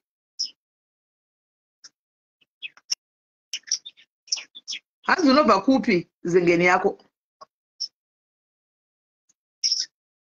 ZE. Hanzi unobva aiwa. Hanzi unobva kupi? Ora ndobva kwaVumbunu. KwaVumbunu. Vumbunu along Nyanga Road. Anobva kwaVumbunu. Watsomba Road. KwaVumbunu along Watsomba Road. Ndo kwanobva. KwaVumbunu. Saka vanhu Juliet Zengeni guys vanoda kumisira anzai kuZimbabwe anogona kutorera kuZimbabwe ikoko. Juliet Zengeni anogona kutorera kuZimbabwe ada kusadza kuZimbabwe dzedzi anotorera kuZimbabwe ikoko mari anda kuisa zvema inochi mukuru iyoyo anotorera kuZimbabwe. Anotorera kuZimbabwe. Right. Anzi kwamutasa. All right. Tapa Maria, I lost count of reading. Amen. But you know anosvika. Kwanzi ndakarorwa kwaZengeni. Ora saka ndivatete kwapa tipe mari wepolite musana. Ndivatete wakwa tipe mari. Hanzi uri mwana waRosi here? Uri mwana waRosi? Imi Zengeni here kana kuti Dzumbunu ati Zengeni. Nai Julie. Julie. Julie. Julie. Julie.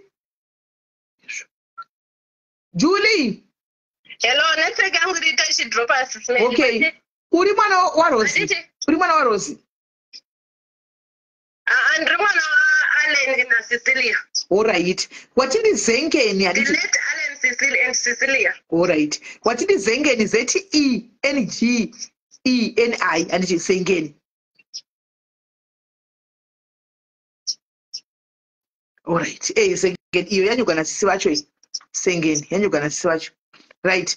So guys, handisi kuti yasvika pamari but tasvika mari adanga chikozotiudza kuti zviri kufamba sei. Adanga chingotiudza. So Juliet, unotsatsa kusumuka rini? Inini ndokwanisa kusumuka kana paweekend papa. Good. Saka usati wasimuka ubva wandiudza kuti ndikusumuka rini mangwana unati kudini? Andika ndigare ndaita mechi dzangu kumabasi ikoko. Saka SIS MELLY. All right, sharp. All right, sure. Right, guys. Nyaya ndiyo iyo. Thank you very much, guys. Message and you guys ma contributor send 5 cents 10 cents 10 rand 50 rand 100 rand 10 pounds 50 pounds zvichienda zvakadaro. Mwari wakuitirei zvakanaka guys. Mwari wakukomborerei, Mwari wakuitirei zvakanaka. Andika Mwari wakukomborerei, Mwari wakuitirei zvakanaka. Right, imi guys inguva yeko izvozvo 12 guys zvakatotengeza ndoda kumboti dropei ndachida kuzodzoka time but ndikaiti mbonzwa toda kuvhunza guys toda kubvunza tiri madiaries ega pana pakaiswa toda kumbobvunzana madiaries guys kusere inbox kwangu uku inbox yangu ishi okay alright chidaisa mascreenshots emari alright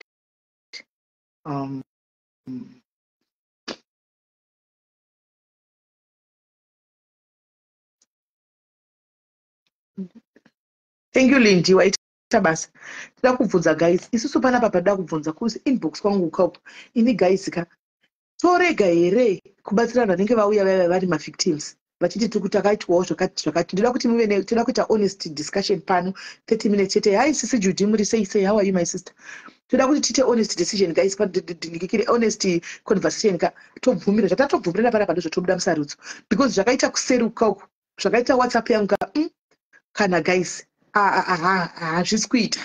hazvisi kuita guys saka ndoda kunzwa kwamuri team because time zvekugara tichingoita hondo nokuti chandatoona chikuitika panapa muri kuona vanhu tichibatsira vanhu panapa kune vamwe vanenge vamasocialites anenge asingazvifariri ndo zvandakapika patinobatsira vanhu kune masocialites anenge asingazvifariri muri kuona plus chanditonyatsokuona chiri kuitika kune masocialites anoenda kuside because they like munhu ka saka nyaya haichafanirwa kubuda nezvazvo instead yekuti koraiti kana ari munhu anofarira pane kuti vanyararewo tiite munhu ari kuita nyaya tifambe nenyaya vanobva vatanga kuataka ani muri kuona vanobva vatanga kuataka zvokuti socialite akatoona kuti uyu munhu ndiri kumufarira they will come after me because munhu wavo kana tichibatsira vamwe vanhu panapa tabatsira mai ava kudai ava uya panapa hakuna noise inoitika muchanzwa hakuna noise inoitika hakuna kana ataki yatinowana kana noise but pakaita zita rinenge rati zita kudai so rauya achiti vanhu vachitita ndinhingi panapa anditi people they attack he muri kunyepa he muri godo he muri kudai saka ndoda kubvunza guys kuti tomboita sei what do you want to do toita sei for now don't discontinue helping the need pane controversy iripo kana musina kuzvipika I've picked that and it's not fair tara chokwadi guys it's not fair panenge pane controversy iripo and I've picked that up animona so pakauya let's say paita munhu andika anozikana nzi paita problem yakati the socialites and family they will come after you they will want to attack you animona kuti waitiwa zvitaurira chine zvadingi but here hatina kutanga kuita case nhasi guys munoyazoziva hatina kutanga kuita case nhasi taita vanhu vakawandisa vauya pano hatina tambowana noise hatina tinozozi vanhu vasoti maita basa tichitobatsira vanhu ivavo no blessing hatisi kuba kuvhunduka vanhu but tiri kuda kuti pano padiaries because last time vanhu vakati siyai panapa vanhu vakati siyanai nazvo saka ndati nhasi titega madiaries ndovhura platform ka tinzwe kubva kumadiaries direct zveshuwa zvamakati tosiya here kana kuti aluta continue takaenda matodi hanzi omega ndakambobirwa mukandibatsira mari yangu ikadzoka yes vakawanda mari dzavo dzakadzoka vakawanda mari dzavo dzakadzoka unoona but now zvine kauselectiveness karipo unoona right miri wakada ndimbobata davira vari kufona apa hi my sister muri sei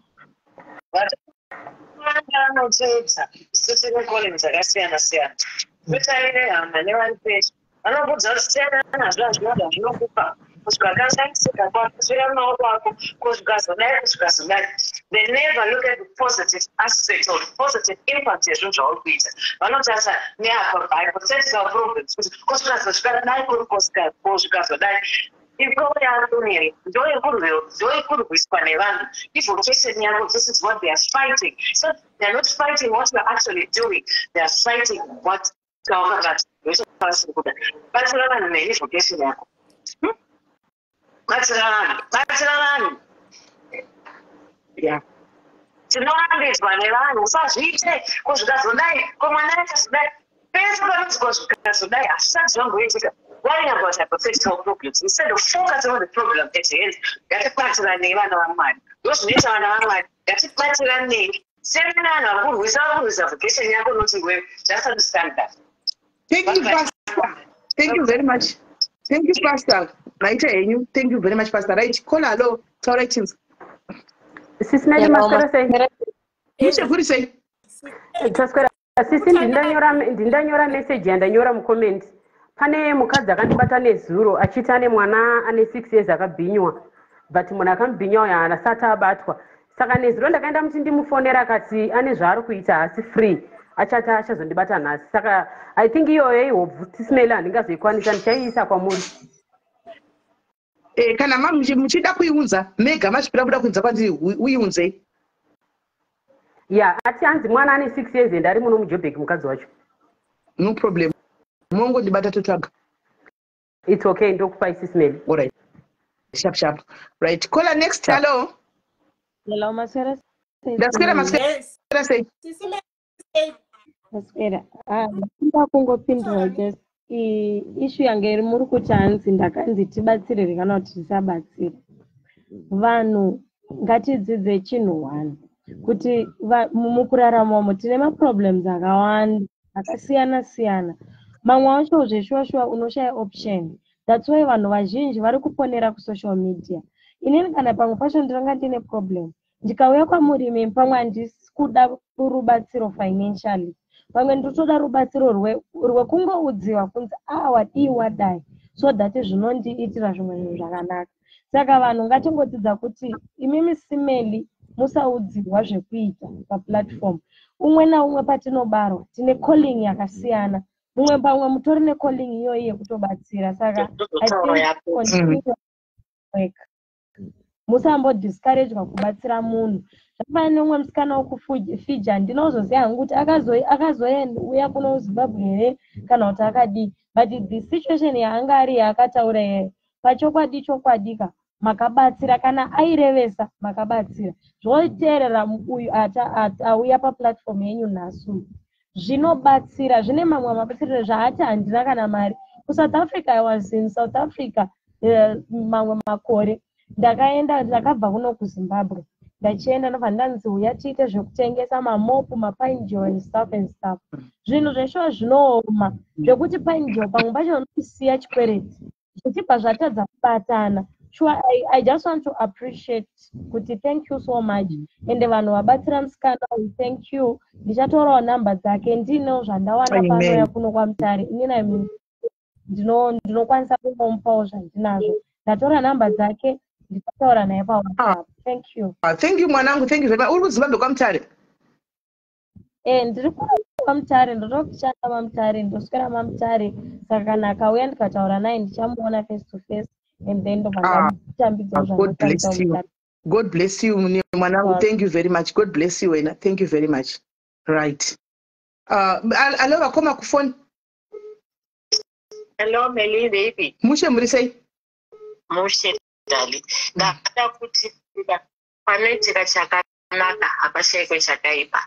Remember ndakakudza chiri group yedu kudhara kuya kumudzimai ndichiti iwe utori nezviri pauri. Usakungozve zvauri kuita izvi ndiwe uri kuzviita. There is something behind you zviri kutokupusha kuti uite zvese izvozvo. Saka zvinotaurwa nevanhu kuti hey wazodai wakazodai chero wakatuka chero wakaita sei iwe sanzeve musanda ramba uine basa rako. Even wekwavhekwa vakaunzi vari kuuya nhasi vachida kubatsirwa. Keep helping them because vanhu ivo vanotori pakurwadziwa.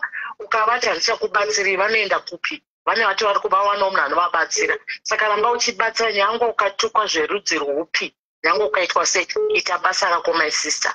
Ramba uri wakabata pauri ipapo. Usadzoserwa soro nemashoko akaipa evanhu. Look at this Juliet now. Auya panapa achichema achiita sei vanhu varwadziwa vaida kumutuka but arwadziwa tese vakadzi.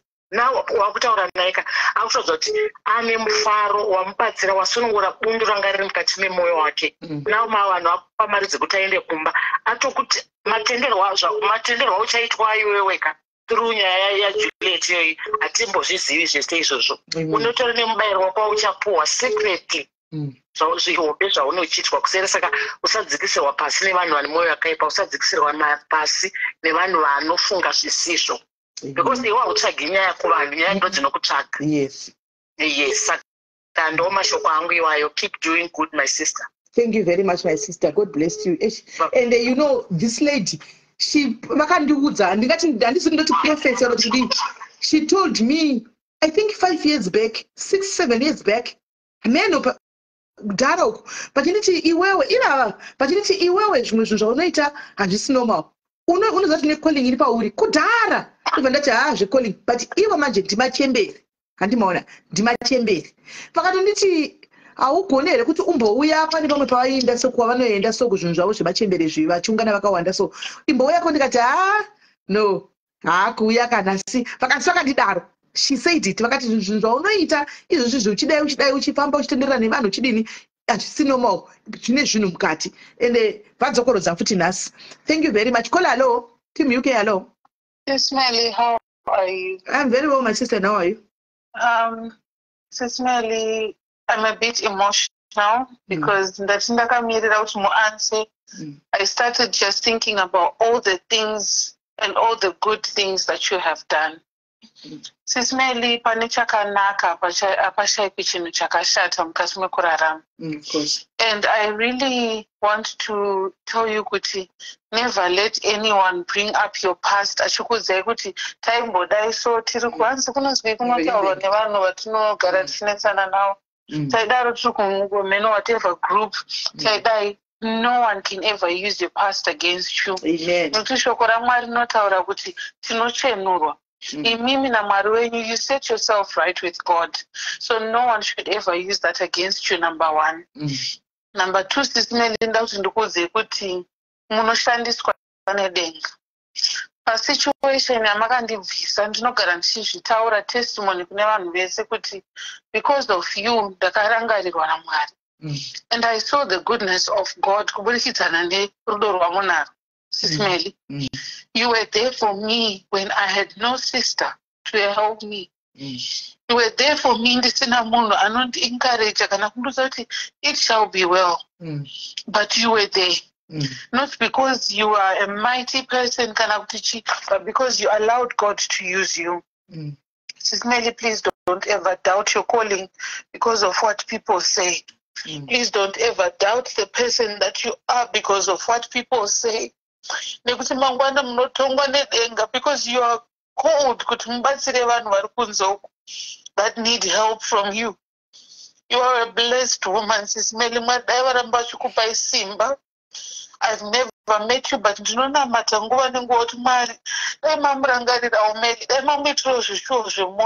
if you see us defending you in these streets, it's not because some of us don't even know how to shout, but we do that because we love you so very, very much. You're an amazing person. I love you so very much. And thank you so much for always being a sister. I don't know what to say, my sister. I was not expecting this. I love you so much. I don't know what to say. I don't know, really. I honestly don't know. I love you so much. Like, I know thank you very much, my sister.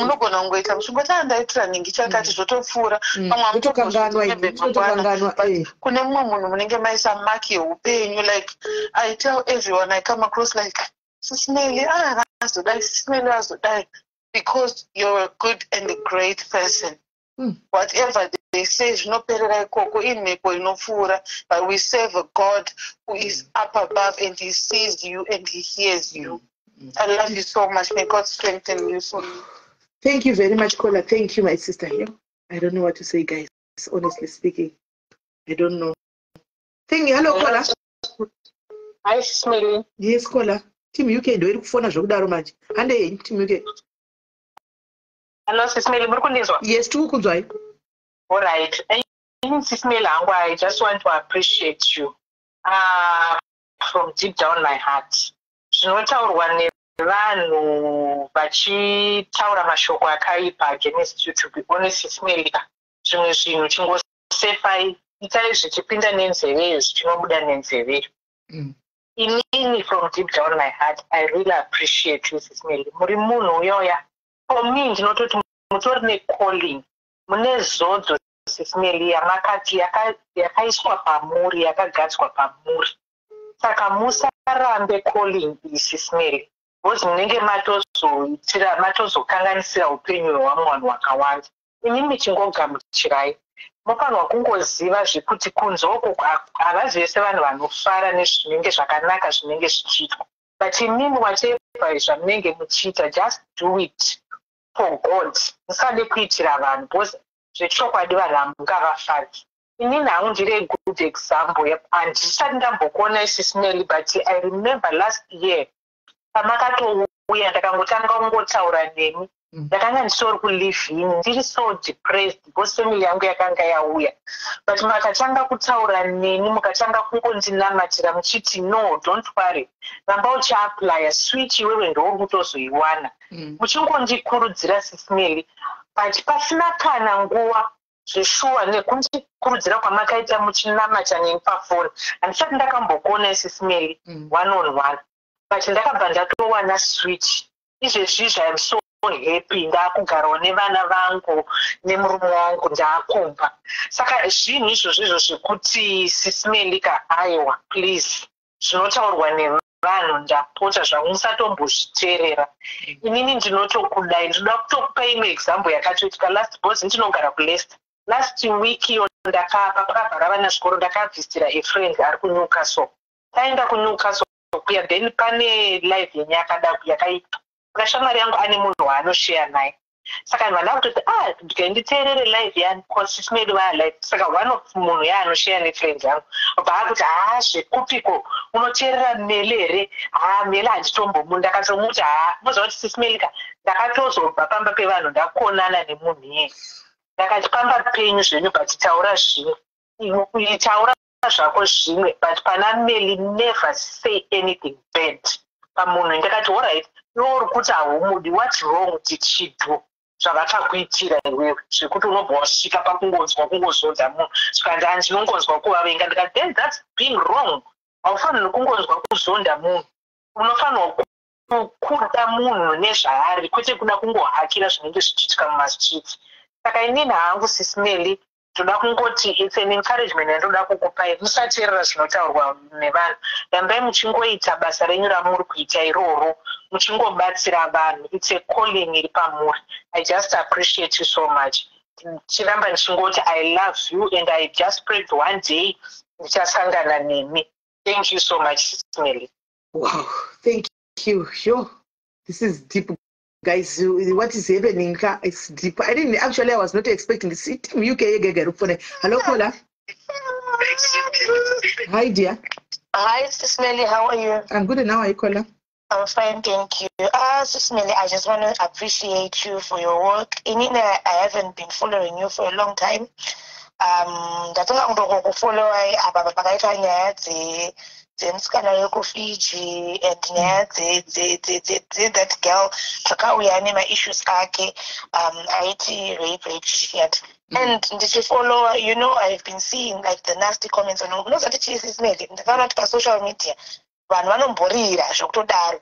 Saka vakaona kuti mazuva ano uyu ndiye ari kurira, vanokonzeresa tumwe tubeef so tunyaya tongorwisa, so munhu anenge asho because zvakasiyana. Vamwe ndevekutukana nevamwe handisika, but you come out here, you help people, you change people's lives. Chakufanisa mai vauya, honestly I was shocked kuti matozo koma kutotaura naheadsman chikudura, like just like that, all of those things. Matone solution yatopo energy munhu onzwa rimwe richitanzi SIS MELLY vanongobata nyaya vosiya. How many people have you helped vakabutika nenyaya dzavo? How many people have you helped? We have lost count of nyaya dzepano dzakatoita. You see, so vamwe inyaya kurwadziwa chaiko godo chaipo, you find kuti munhu ari kukurwisei panyaya dzamamusitira nadzo dzekwavheko idzi. Honestly speaking, the evidence is there, but unonzwa umwe munhu achikushaudira kuti vachitaa kuda kusvaga nyaya.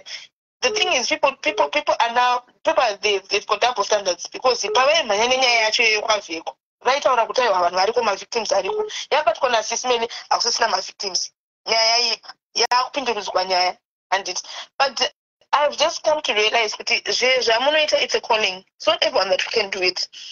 ngatipe inini ndipe nyaya senge yamaita iyoyo izvo zvamabatsira mukadzi uyu. Funga even the people who've contributed apa mari dzangobuda ipapapa, you know, people are struggling, sis men. People are really struggling and people have got families. But nenyaya yekuti chinhu chabatwa nemunhu ane called to do this thing, because it doesn't mean kuti munofanira kuva muri mufundisi, sis men. But itori ministry yenyu yamutobata zvakasimbisisa iyoyo, because this lady mangona tichora kudai, so we're going to see asati anzinaona mwana wangu matoengenja maheadsman area, because akaenda through police, he's done everything, but angofunga in less than 2 hours vamatompa solution munhu.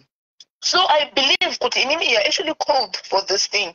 Imi ndimi zvenyu munosongo nyobatikana stereke, but ndona matawo zvangu kuti need to just, you know, just chikovhara hedzive sis Melly and move on, because ine zvimune wona kuti nguva idzi 12:20 pane 1000 people vakagara panapa vari kuteerera zvamuri kuita, vari ku, you know, vari kuita zvavari kuita panapa. Ndisika iye munhu aimboita live pamwe yanga yaitombodedza kana 1 million vachiri kutuka munhu 1 kurerese vachituka munhu 1, ende nokuti munhu iye akabva anyarara haachapinduri, vashaya nyaya. Sikadi musapinduri, vanoshayawo nyaya.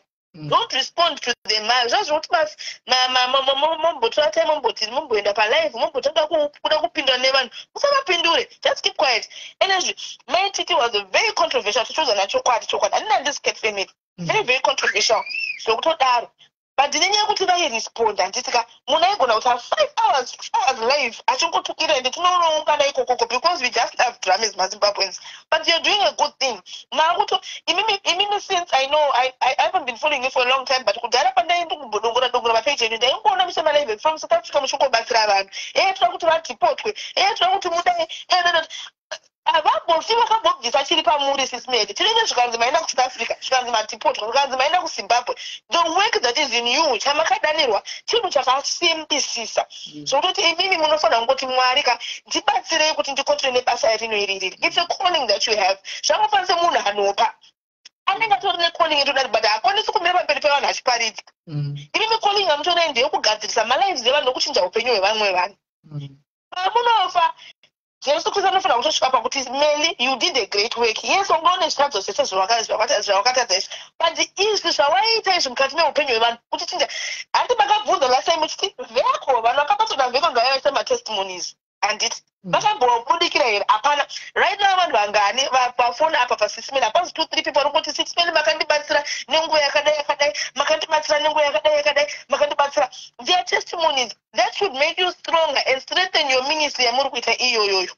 Musa, don't be distracted, because the Facebook chimwe chinhu chamunofanira kuchinja ndechokuti inoshandiswa futi naSatani, handiti inoshandiswa futi naSatani. Facebook saka vamwe vanhu vanotogona kutoshandiswa naSatani kuti vabvise chinhu chakanaka chipamaro, because right now muri kubvunzira vanhu kuti no continue here. It means kuti ora saka vanhu 5-6 vakati chimusakontinue, mucharegedza here kuti basa ramakadanirwa naMwari kuti muite.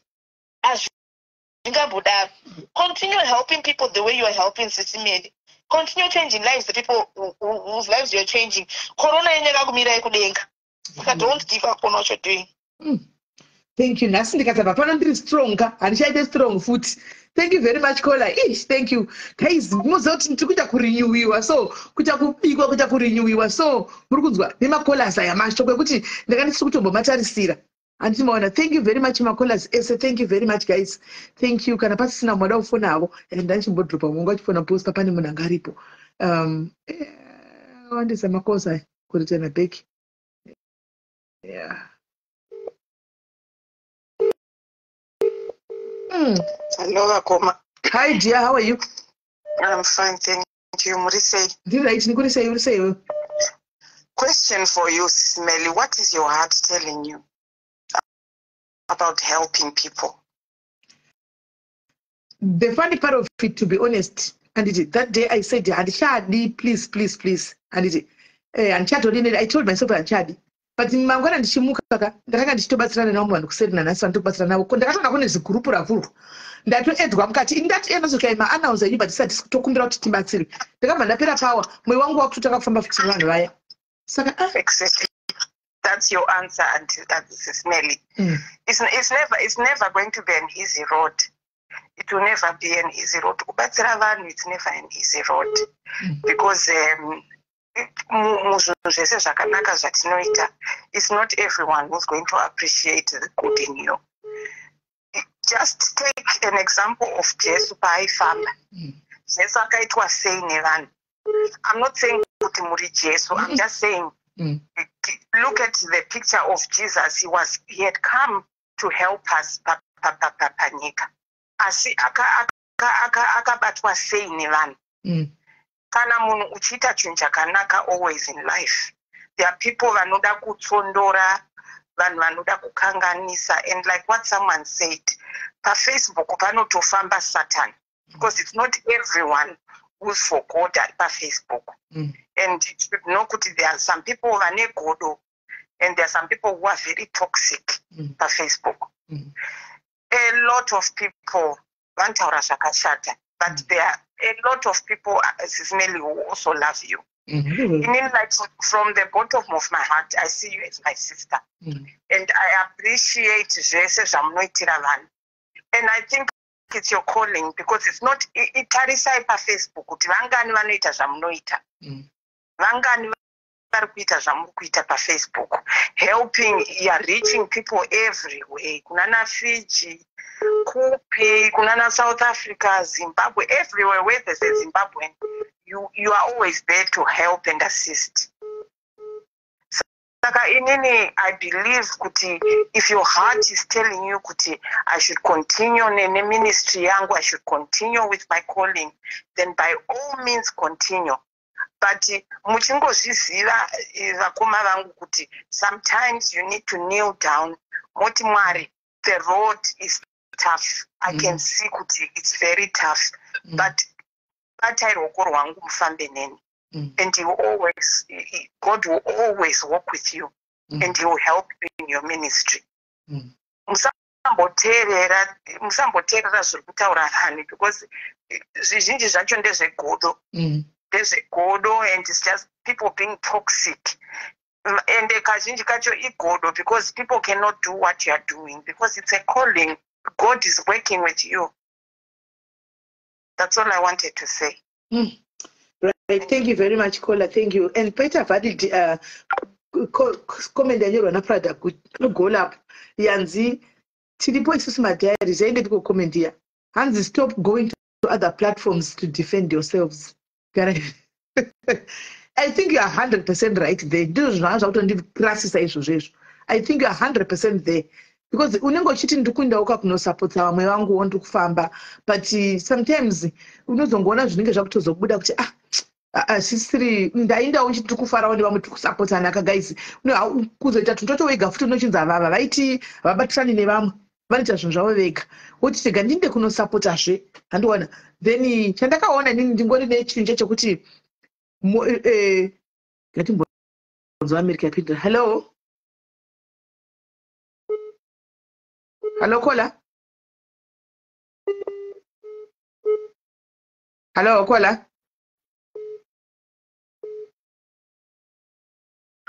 Right, I think it took away the minutes. Hello Kola. Kola, hello. I don't know what's going on. Hello Kola. Hello, SIS MELLY. Yes, Murisai. You're right, SIS MELLY. SIS MELLY, what you have is a calling. Saka musadzikisirwe nevanhu vasingakwanisi kuita zvamunoita imimi. Ini ndakatanga kukuteererai kudhara tichikufollowai muchirito nyaya dzanake tinangani family yake yaipengawo yaimidzawo. It's a calling that you have. Zvinotaurwa nevanhu mumastreets izvi siyanai nazvo, regai isusu tikurwirei mastreets ende tinotonorwa zvekudaro zvevaroya vasiyanai nazvo. Isusu vanhu venyu tinokurwirai mastreets ikoko, imi mubatsirai vanhu chete. Vanga vatofara varoya vachiti vakuvharisirai zvamamuchiita, vanga vatofara. So don't give them that satisfaction. You are better than that, SIS MELLY. Ndozvandoda kungotaura chete. Right. Thank you very much, Kola Maita Basa. Thank you. Aiwa, avasikureva ketina vari kutaura muri kumuziva here guys, musamhanye, avasikureva ketina masomero. Vati ndakakufollowa kubva kudhara, paina Keti uya aive nefamily yake mamuziva nditi vari pana pavanomuziva Keti ari kutaurwa ainzani kumusikana waya Ketina ainzani Ketiwe ainzani musikana waya guys vokuya nemhuri yavo yese panapa anonzani musikana waya. Hello kola. Hello sis Melly. Mushe muri sei?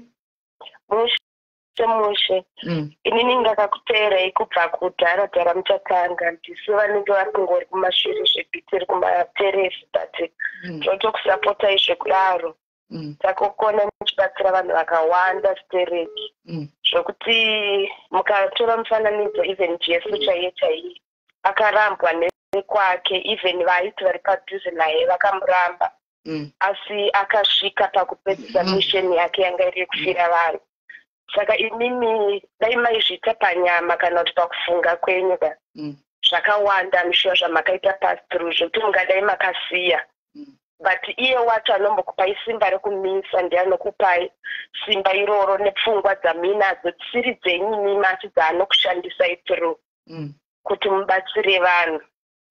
Saka inini what I will say to you whatever you are doing vachauya vachakutsondorosai even vamakabatsira chaivo chaivo vachakuuya vandakabatsira makatozviona wani makatozviona muchabvudza makatozviona 2 days ago apa makatozviona 2 days ago makatozviona muudzigwi exactly but chandiri kukutaurirai ndechekuti musamisi vakawanda vataiona social media apa vaizviita panyama but inini zvenyu hazvisi zvepanyama musafungoti simba iroro ramunowana imagine kuti makauya even kuUK kune mashift ekuti dzimwe nguva unenge wakaita kuneka but hamuna kumira muri kungoramba muchipfuurira saka imbozvibvunza inini kuti simba nderenyu here kana kuti pane ari kukushandisai through inini. Saka inini ndiri kungoti rambai makadzvanya Melly, we are behind you, we are rallying behind you, whatever happens but kuti munotori necalling isina vanhu vakawanda, that's why vanhu vachiramba vachiuya kwamuri. Amen, thank you very much Kola. Because vamwe vacho panombozama kubvisa kuti character assassination kuti ipavha musaenda uyu akatoba but the more yavanoda guys mukaona manyaya dzevanhu dziri mufoni guys we've gotten long tine malive achauya nekuuya mufoni zvokuti ndiri kuti kuna vamwe chimbomirai ndine imwe titange tapedza yedu tisaconfused let's not jinx nyaya pachitaurwa kunzi ipavha ipapo acho pachinzi vakaaba ipapo dziri mufoni ndopaunozongoona kuti mwari pati zvinhu zvacho. Alokola. Hello sis Melly, ndiri right muri sei? Tiripo edo ndangokutendai nebasa ramuri kuita and I just want to encourage you sis Melly ndichitizvo neexample yembwa sometimes kana uchifamba imbwa inokura pasina zvawaita. So all I want to say is there's something in you, that's why you see people attacking you. Dai pasina chinhu chakaiswa naMwari pamuri dai musingarwisi. And the Satan ndiye kukurwisai through people. So musaregedze kuita zvakanaka because of vanhu, because one day you are going to be answerable kuna Mwari. Chimajira maenda kudenga Mwari oti Melly wakasiya basa rangu because of bullying, because of kutukwa nevanhu. No sis Melly, rambai mune chimuti. If I need to remember nezuro maiti amuchada pane vamwe baba vakafona panyaya yako vakaramba vachiti ndikumbiro mundidetsere makavanzwa vachiti sis Melly ndikumbiro mundidetsere. So all I want to say is sis Melly, it's your calling, and sis Melly the other thing is ndikumbiro kuti mudzose maprograms amaita kudhara muri kuSouth Africa. Yes, please, we miss that. Iko zvino kudzoka maprogram vaiva vachiti toda kumudhipotesa isi tiri kutoronga maprograms kuti iko zvino apa pari kuya yakati apa pari kuya yakati because hakuna kwatiri kuenda tiri muno we'll be here. Aiwa sisi nyika iri yavo yekumba kwavo aiwa small mati munotini vanombotenga zvitinani basa kwai pahoita nyaya dzekuti vazodai they've got better things to run after kwete zvitinani basa rose izvi. Don't worry. Isusu we love you. Tiri kuona mabasa muri kuita, Mwari aramba chikuedzerai, and sis Melly, you are planting a seed for your generation. Zvese zvamuri kuita munogona kusaona mhindiro yacho izvezvi asi vana venyu vachaenjoya the seed that you planted. So you are doing it for your generation. Musatombofe makavhundutsirwa nevanhu, and the other thing is sis Melly musapinduri Rambai makanyarara. Imagine kune mapresidents anoshorwa every day. Mapastors anoshorwa every day, but hapana pavanoenda kunozvidefenda uku neuku. Inini nyarara yesisime. Nyararai, musapindure. Tinokudai zvakadaro, tinokudai zvisingaite, and we do pray for you. Tinokunamatirai mufungo. Tinogona kusakudzai, but tinokunamatirai. Tinokudai zvisime. Maita basa. Thank you very much, Kola. Ibhatiri rangu rakupera ndasorwa ne 14%. Regani mbona wangu achifona apa. Right. Tozosangana yedu time. Takudzosa maprogram edu ese, guys. But pamaprogram edu atichadzosai. Tichange tichizoita selective mbijana pane mama acho. Alo, Kola. Yes, hello, sister. Mbiri sei, Kola? Iri right. Inini ndida kungokusimbisai kuti izvo mune chamukaonzerwa muno muUK chaimo. And chamukaonzerwa muUK dai Mwari akachita review kwamuri. Oh yes. Muchishandise kuti chibatsire vanhu. Oh yes. UK and nangouya my sister. UK was God's mission. Ndosaka unyana chibheja nokuramba kuti andina Africa yamunondipira ndodzokera ndoga. Because mission yaMwari ino wandinotaura naye wandaka akandisvitsa pano ndomuziya. Ndiye achandidosera kwete bepa petition kana kuti kwete vanhu achafona kupi. Ivo vakatanga because kune zvihombe zvinofanwa kuitwa ndirimo muno munyika. And today is actually God's testimony for the evidence that can be submitted. Iko kwacho kwamuri kunzinodzingwa. Aiwa. Petition yekudzingwa kwenyu kunoitwa another petition yevanhu vari kusupporta your work. Yes.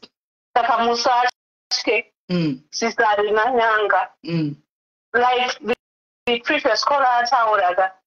You don't know how many prayers that people make for you. Sister Teresiya kumadiaries, but tinotokunamatirai. And one of my prayers is Papa Mwari batai muromo wamera nyarari. I'll continue praying to build that gift yekuti zvese kunyarara is the answer. Saka wige hondo taakupisa, guys. Wige hondo taakurasha. Wige hondo taakurasha. Hatichadi. Usa to their tune. Revelations yes. Because of your good and soft heart, but God is showing that yes. Don't red flagging. Yes. Yes. Please say in prayer. UK for that. There's an Esther in you that God wants to use for this place. In UK, Christmas ball. It's being planned, but I think they're already late. It's being planned the local things. But you must on a mission and stay on that mission. Thank you very much. Thank you very much, my sister. Guys, thank you guys for all the messages. Guys, one Mati, don't just go to every platform and justify yourself. I'm just gonna do that. I'll try. I'm not promising anything right now, guys, but I will try. Because pane panokundibhonyararawo guys asemunhu wenyama pane panongochiti nayoda kuswa kunyanya kuwanzuruzurwa heroko handiti maona, but I will try by all means kuti timboramba takambonyara timbovarega vamboita zvavari kuita zvacho izvozvo kupota tichiendawo kuti unenge uchindi kusapota vamwe, but kwazvinozoperera kwacho unozozviona kuti zviri kuperera kusina kumira zvakanaka, kumwe kunenge kuri kutoteiwa because kumwe kwacho unochotora ndikuinda hangu but handitodiwe zvachose, this person hates me, but unenge uchikuendawo uchingotiwo ndikudai, but I think I just have to stop. Ndongoita hangu yandinongoita ndiri pano takaenda guys. So guys, put me in organizing committee for the ball. All right, kwausu group global laina group re global koriko aiwa munhu wangu shamwari yangu ya ana zimaseka pakunyara ndichazama, ndingapromise guys, handingapromise kuti chibva ndangonyarara, but ndichazama kuti ndiignore zvese zvinenge zvitaurika kunze nekuita sei, and then I just focus. Tichaita maprograms edu atichange tichiita takainda nedignity, but vamwe vacho guys zvimwe chinofanira kuti kune mamwe maprogram andogona kuzoita phase out because of nyika yandiri. Some of the programs tinogona kuzomatwista. Ndine maadvisors akagara muno kare, handimaona mama anoshanda ikoko, handimaona, saka anenge achitoziva, saka vamwe tinozongomabhenda tozongomatwista so handimaona kuti asave but tichinoita mudikiri maprograms edu akudzoka kumaintenance kuya vaya vemaintenance public takudzoka akawanda guys akawanda hanzi aid me one last time nehondo iyi pano yarikeni pane animon saka zoda zamanditi mazamsoro zuva parisita but zvataurwa nakwela wazvinzwa here oshamisa hello dear hello Hurricane, how are you?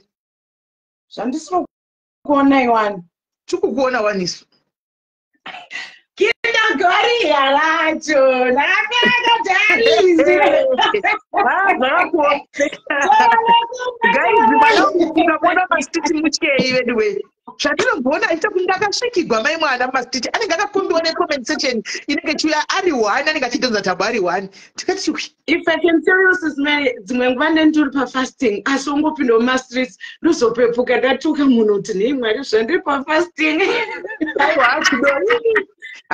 Unombodzoza tambo shame. But chirega chinzwa chona zvinoda kuti ungoignore, you know, just keep quiet. Ndo zvandiri kutotaura kuti SIS MELLY, you know, imi munayo calling makangofanira Tilda hamuri kuona mukona calling natilda ndo yakangofanira neyaminayo zodzira minaro. And this platform ndiyo yega inokwanisa kuaccommodata vanhu vakuru hamuri kuona.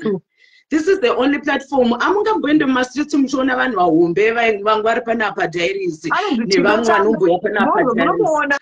Chinotaka chero anonzi ana yenyu zvigayo mastreet muriwe aiwa saka ndatinini SIS MELLY nyanondotobvokwa nemastreets ndongoti mai vangu vari kuiteiko mumastreets munoziva kuna imwe peji ramatombopostwa mheno panzi kwabvo ndoti aposta zvikanzi yemheri dhongo ndangoti post yakwewebsite ndakutongo unfollow because you cannot insult my mother and ndichibva ndatoita unfollow hamuri kuona saka nemudzimwe nguva zveshuwa mastreets umo amunozonyanyawo zvedu mother diaries chimboitei zvishoma shoma